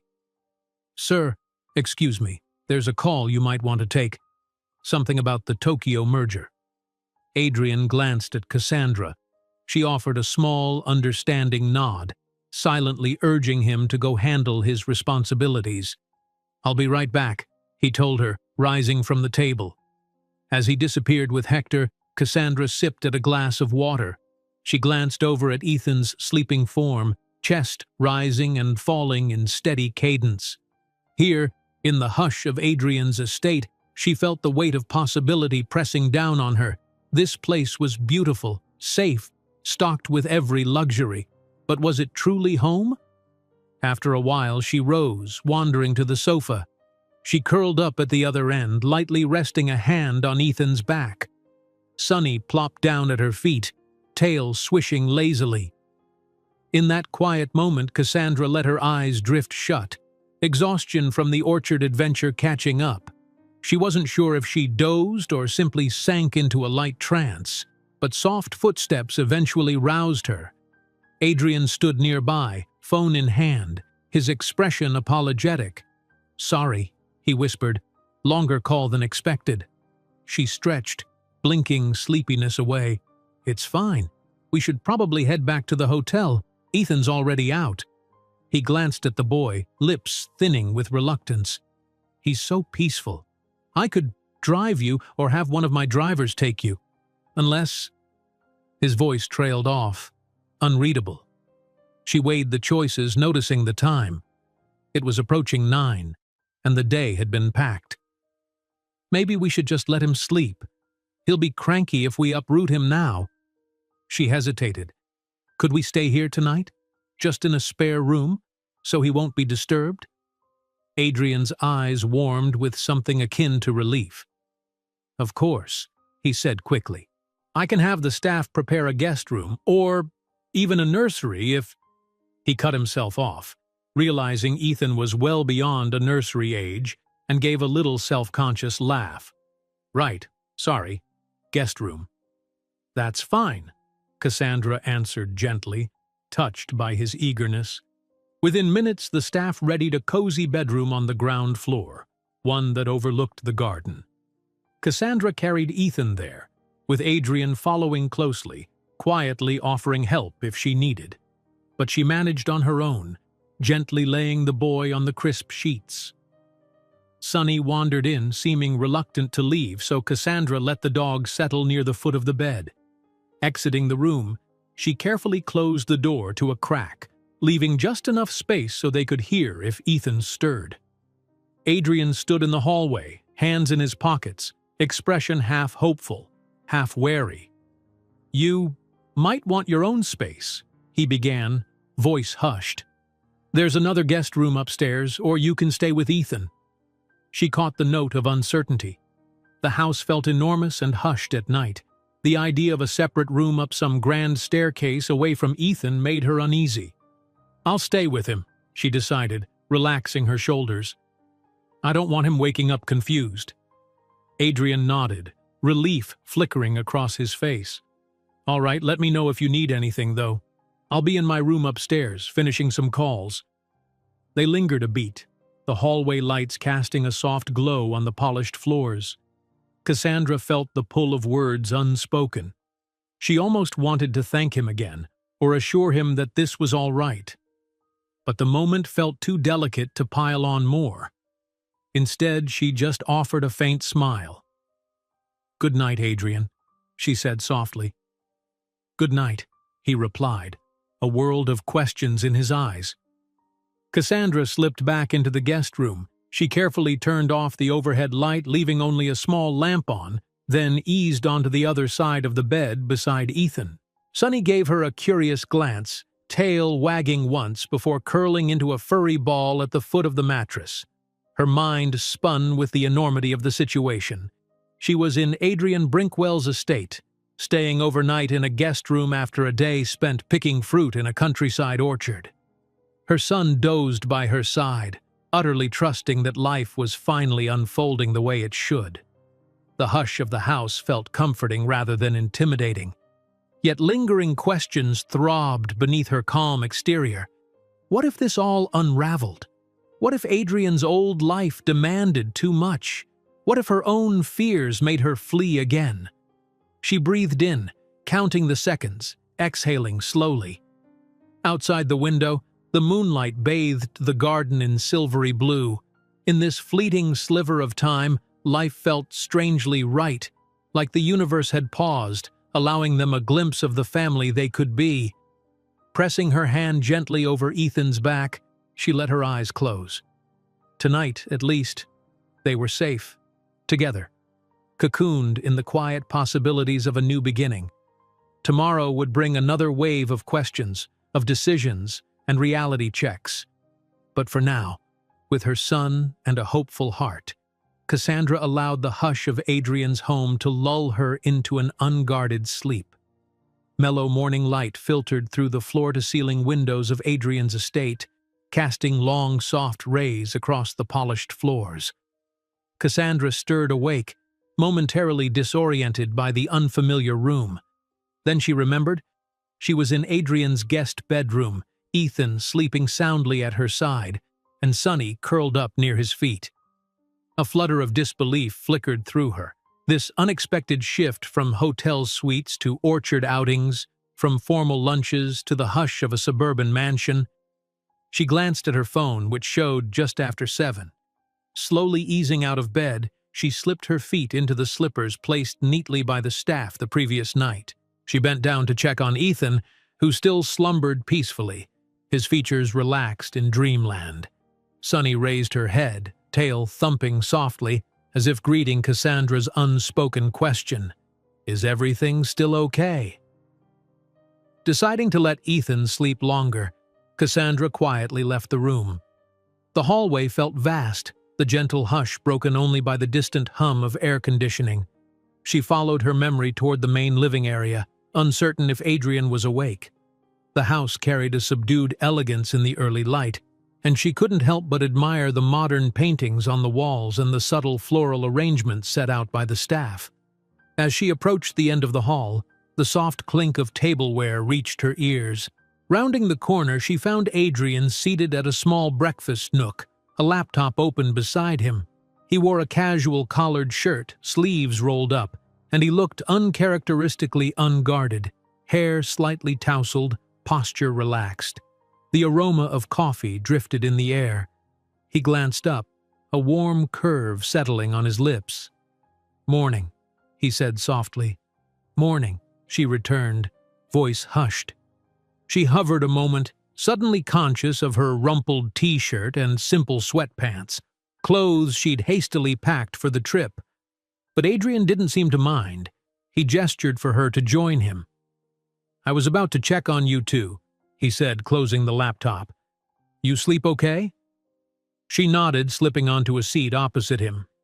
"Better than expected, actually. Ethan's still out." A staff member appeared as though summoned by some silent cue, offering coffee. Cassandra accepted, murmuring a thank you. The first sip was rich and soothing, helping clear the last remnants of sleep. Adrian watched her, a thoughtful look in his eyes. "I have a light day today," he began. "Only one in-person meeting this afternoon. I thought maybe we could do something simple this morning. Stay in, let Ethan rest or explore the yard if he wants. Then we can figure out lunch together." She smiled into her coffee. "That sounds nice, low-key." He exhaled, as if relieved. "This whole week has felt like a crash course in fatherhood. I'm still terrified I'm messing everything up." Her gaze flickered with empathy. "You're doing fine," she said, voice kind. "You and Ethan are getting to know each other. That's the whole point, right?" He offered a crooked half-smile. "Right." Cassandra sipped her coffee, remembering last night's orchard trip, the ease of their conversation, at least until it drifted to bigger questions of the future. She decided to probe gently. "Have you thought about how this fits into the long term? You said you'd reduce your traveling, but your business isn't small.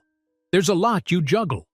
Adrian set his mug down, tapping the table once in a subconscious gesture she recognized from old days. He was weighing his words carefully. "I have outstanding commitments. Contracts, negotiations. I can't drop them overnight, but I've already instructed my VP that I won't be hopping on every flight. They can bring things here if necessary. His voice caught, then steadied. "I'm prioritizing Ethan. For real." Her chest tightened. "And you don't resent it?" His eyes met hers. "No," he said simply. "It feels overdue." She nodded, absorbing that.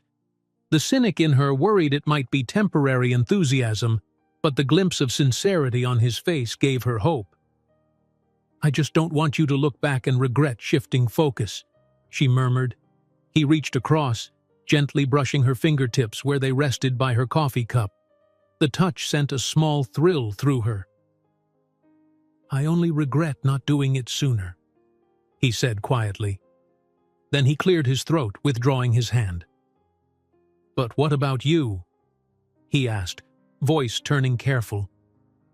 "You have a life back in your town, a job, maybe friends. I don't want to tear you away from everything, yet I keep hoping you'll stay longer, beyond the week we agreed." Cassandra's heart pounded. She wasn't blind to the risks of turning their temporary arrangement into something permanent.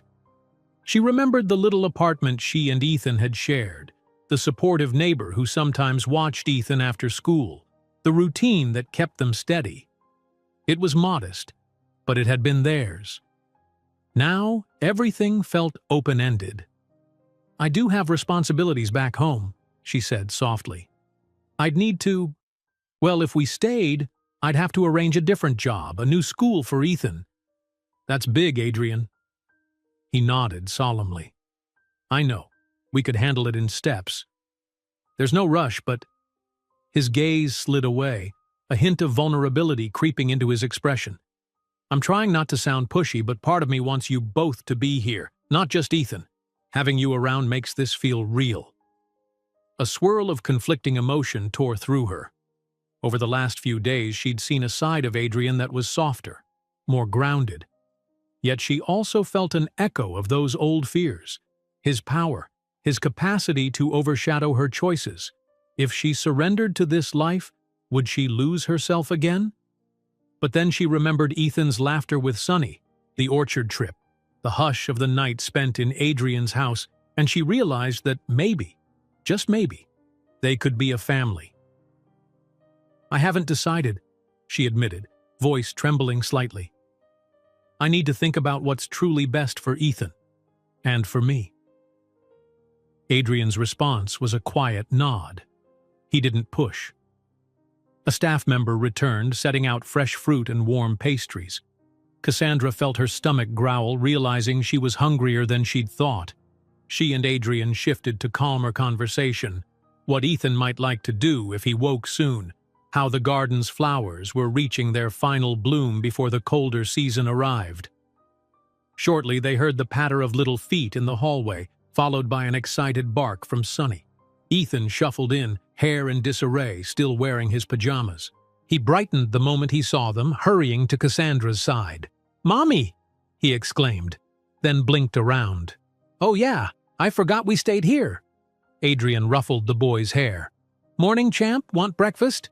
We have pastries and fruit." Ethan beamed, already grabbing a seat. The staff reappeared discreetly, offering him a glass of juice. Cassandra couldn't help but notice how easily her son accepted the small luxuries now, like a child adapting to a dream. They spent the morning lazily. Ethan changed into fresh clothes, then insisted on playing fetch with Sunny in the yard. Cassandra and Adrian accompanied him, leaning on the porch rail as the boy tossed a tennis ball around the manicured lawn. The sun rose higher, warming the stone underfoot. The gentle domesticity of it all left Cassandra's heart in a tangle of hope and wariness. Eventually, lunch rolled around, and Adrian insisted they stay for a casual meal. Sandwiches, salads, nothing too fancy. Over the meal, he and Cassandra tentatively explored what it might mean for them if she extended her stay. Each step seemed shadowed by unspoken questions. How would they co-parent? Would they share a home or remain separate but near? Could they handle disagreements without fracturing? Partway through, Adrian's phone buzzed, a calendar reminder. He cursed under his breath. "I have a meeting in an hour," he said. "I might have to go into the office for a while. Maybe 2, 3 hours?" Ethan's face drooped. Cassandra placed a reassuring hand on his back. "It's okay," she told him quietly, then looked to Adrian. "We can go back to the hotel if you need to work." Adrian hesitated. "Or you could stay here," he offered. "Explore the house, the yard. Let Ethan run around. I have enough staff to help if you need anything." It was a generous invitation, but Cassandra's cautious side reared its head. Staying in Adrian's home without him there felt both intimate and unnerving. Yet Ethan looked enthused. He glanced between them hopefully. She weighed the decision. "All right," she said, exhaling. "If you're sure you don't mind." Adrian's eyes warmed, relief evident. "I'd like you to feel comfortable here," he said gently. Then he rose, quickly tidying his plate. "I should get going. I'll be back as soon as I can. There's a car available if you change your mind and want to leave." "Thanks," Cassandra murmured, meeting his gaze. He leaned in and placed a light kiss on Ethan's head as if it were already second nature. Ethan grinned, showing no sign of discomfort. Adrian then turned to Cassandra. For a split second it seemed like he might do the same, lean in and kiss her. The tension hovered, but he stopped himself, just offering a small, uncertain smile before hurrying off. Cassandra's heartbeat pulsed at the near intimacy of that moment, wondering if eventually they'd cross that line, or if they should. With Adrian gone, the hours passed in a relaxed blur. Ethan found endless delight in feeding Sunny treats, exploring the hedge maze again, and even helping one of the house staff water potted plants on the patio. Cassandra floated along, answering the boys' calls to "look at this" every few minutes, occasionally lost in thought about how seamlessly he was adapting. Late afternoon slipped toward evening, and still, Adrian hadn't returned. Cassandra tried not to check her phone obsessively, but each time she looked, there was no update. She recognized the reality. Adrian was a busy man. He might have said 2 or 3 hours, but he was used to working until a task was done. Old anxieties flared. Would he always revert to letting them wait? She decided to distract Ethan by helping him color in a sketchbook one of the staff provided. They settled in a bright living area near the fireplace, the sun's last rays slanting through the windows. Sonny dozed on a rug, content after a day of attention. Finally, the faint sound of a car engine reached them. Cassandra peered through the window, spotting Adrian stepping out of the black SUV, tension etched on his features. He exchanged a few words with Hector, who must have driven him, before coming inside. He appeared in the living area with apology written across his face. "Sorry," he said, voice hushed. "Meetings ran long and a crisis popped up with the European branch. Thank you for staying." Ethan glanced up from his coloring, brightening at the sight of him. "You're back!" Relief softened Adrian's shoulders. "Yeah, buddy, I'm here. Did you have fun?" Cassandra closed the coloring book gently. "We managed. Ethan's been having a blast." Adrian exhaled, walking over. He offered Ethan a high five, which the boy happily slapped. Then his gaze drifted to Cassandra. She noted the tightness around his eyes, stress from the day. She gave him a small, understanding nod. "Everything okay at work?" He pressed his lips together. "For now," he said. "I'd rather focus on you two. Dinner is almost ready. Nothing fancy. Will you stay again tonight?" She hesitated, scanning Ethan's content expression. The boy seemed at ease, and the hotel's sterile suite felt far away from the warmth here. Yet each night they stayed blurred the lines between a temporary experiment and a new life. "We can stay," she agreed quietly. "But I think tomorrow we'll need to grab more of our stuff from the hotel, or even from back home, if we're truly extending this week." Adrian nodded, relief mingling with understanding. "Whatever you need. I'll help." They drifted into the dining area where the staff had set a simple meal of roasted chicken, vegetables, and fresh bread. Ethan babbled about his afternoon, proudly recounting how he'd helped water plants. Adrian shot Cassandra a grateful look, and she shrugged lightly. His staff had truly done most of the supervising. As the night deepened, the house slipped into calm. Ethan, exhausted from the day's adventures, fell asleep soon after dinner. Cassandra carried him to the same guest room, Sonny following like a guardian. Once Ethan was tucked under the covers, Cassandra stepped out into the hallway, expecting to say goodnight to Adrian, but he stood there, hands in his pockets, a pensive line between his brows. "Do you have a minute?" he asked quietly. "Sure," she answered, heart skipping. He guided her to a cozy sitting room near the foyer. A warm lamp illuminated a plush sofa and a small fireplace. She perched on the edge of the sofa, and he sank down next to her, keeping a respectful distance. A hush fell, and she sensed he was gathering his thoughts. Finally, he began, "This week, these days have been so important to me. I've learned more about Ethan's personality in a handful of mornings than in all the reports or updates I could have ever received. And seeing you, like this, being part of our daily lives." He trailed off, his gaze drifting across the room before settling on her. "I don't want it to end when the week is up." Her pulse thudded in her ears. She tucked a strand of hair behind her ear.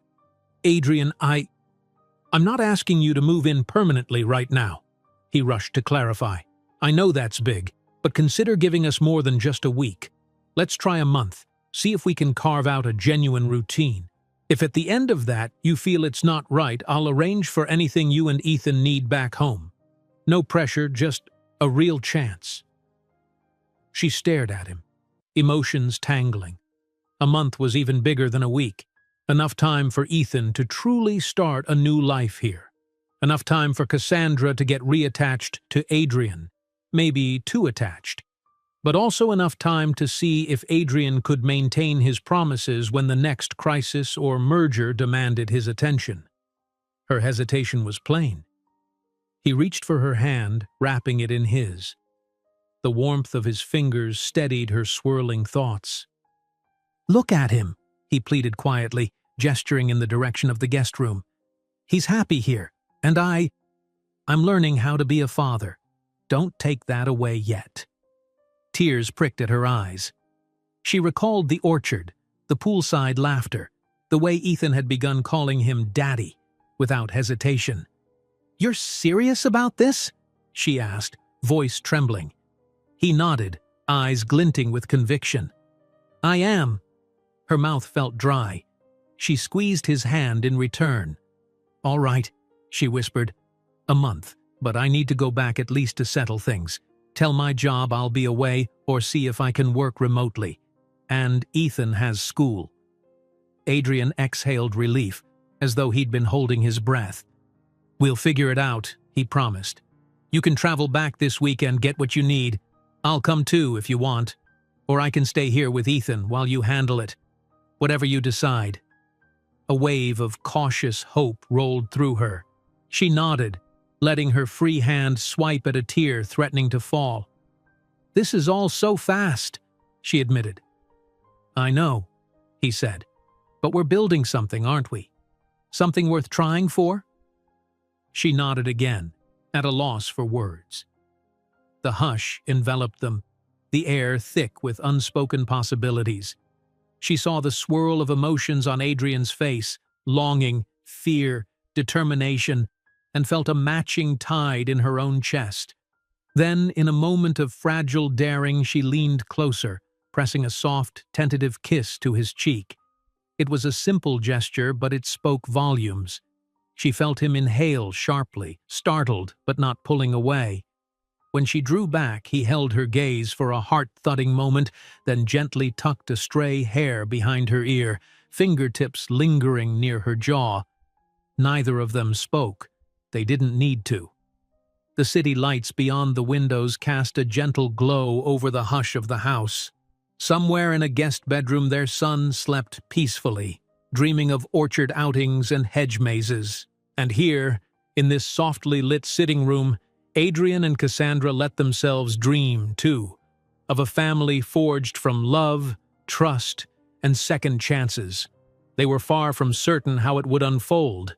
There would be obstacles to face, misunderstandings to navigate, and perhaps sacrifices neither had fully reckoned with. Yet in the quiet comfort of that moment, with her hand in his, Cassandra allowed her heart the boldness to believe that yes, they could find a way. One careful, hopeful step at a time. And so ended a journey that had begun with a single mother returning after 4 years, a little boy clasping her hand, and a billionaire father standing on the precipice of a future he never imagined. The path ahead was uncharted, but now it was theirs to walk, together. If you enjoyed this story, don't miss the next one. Just click on the screen.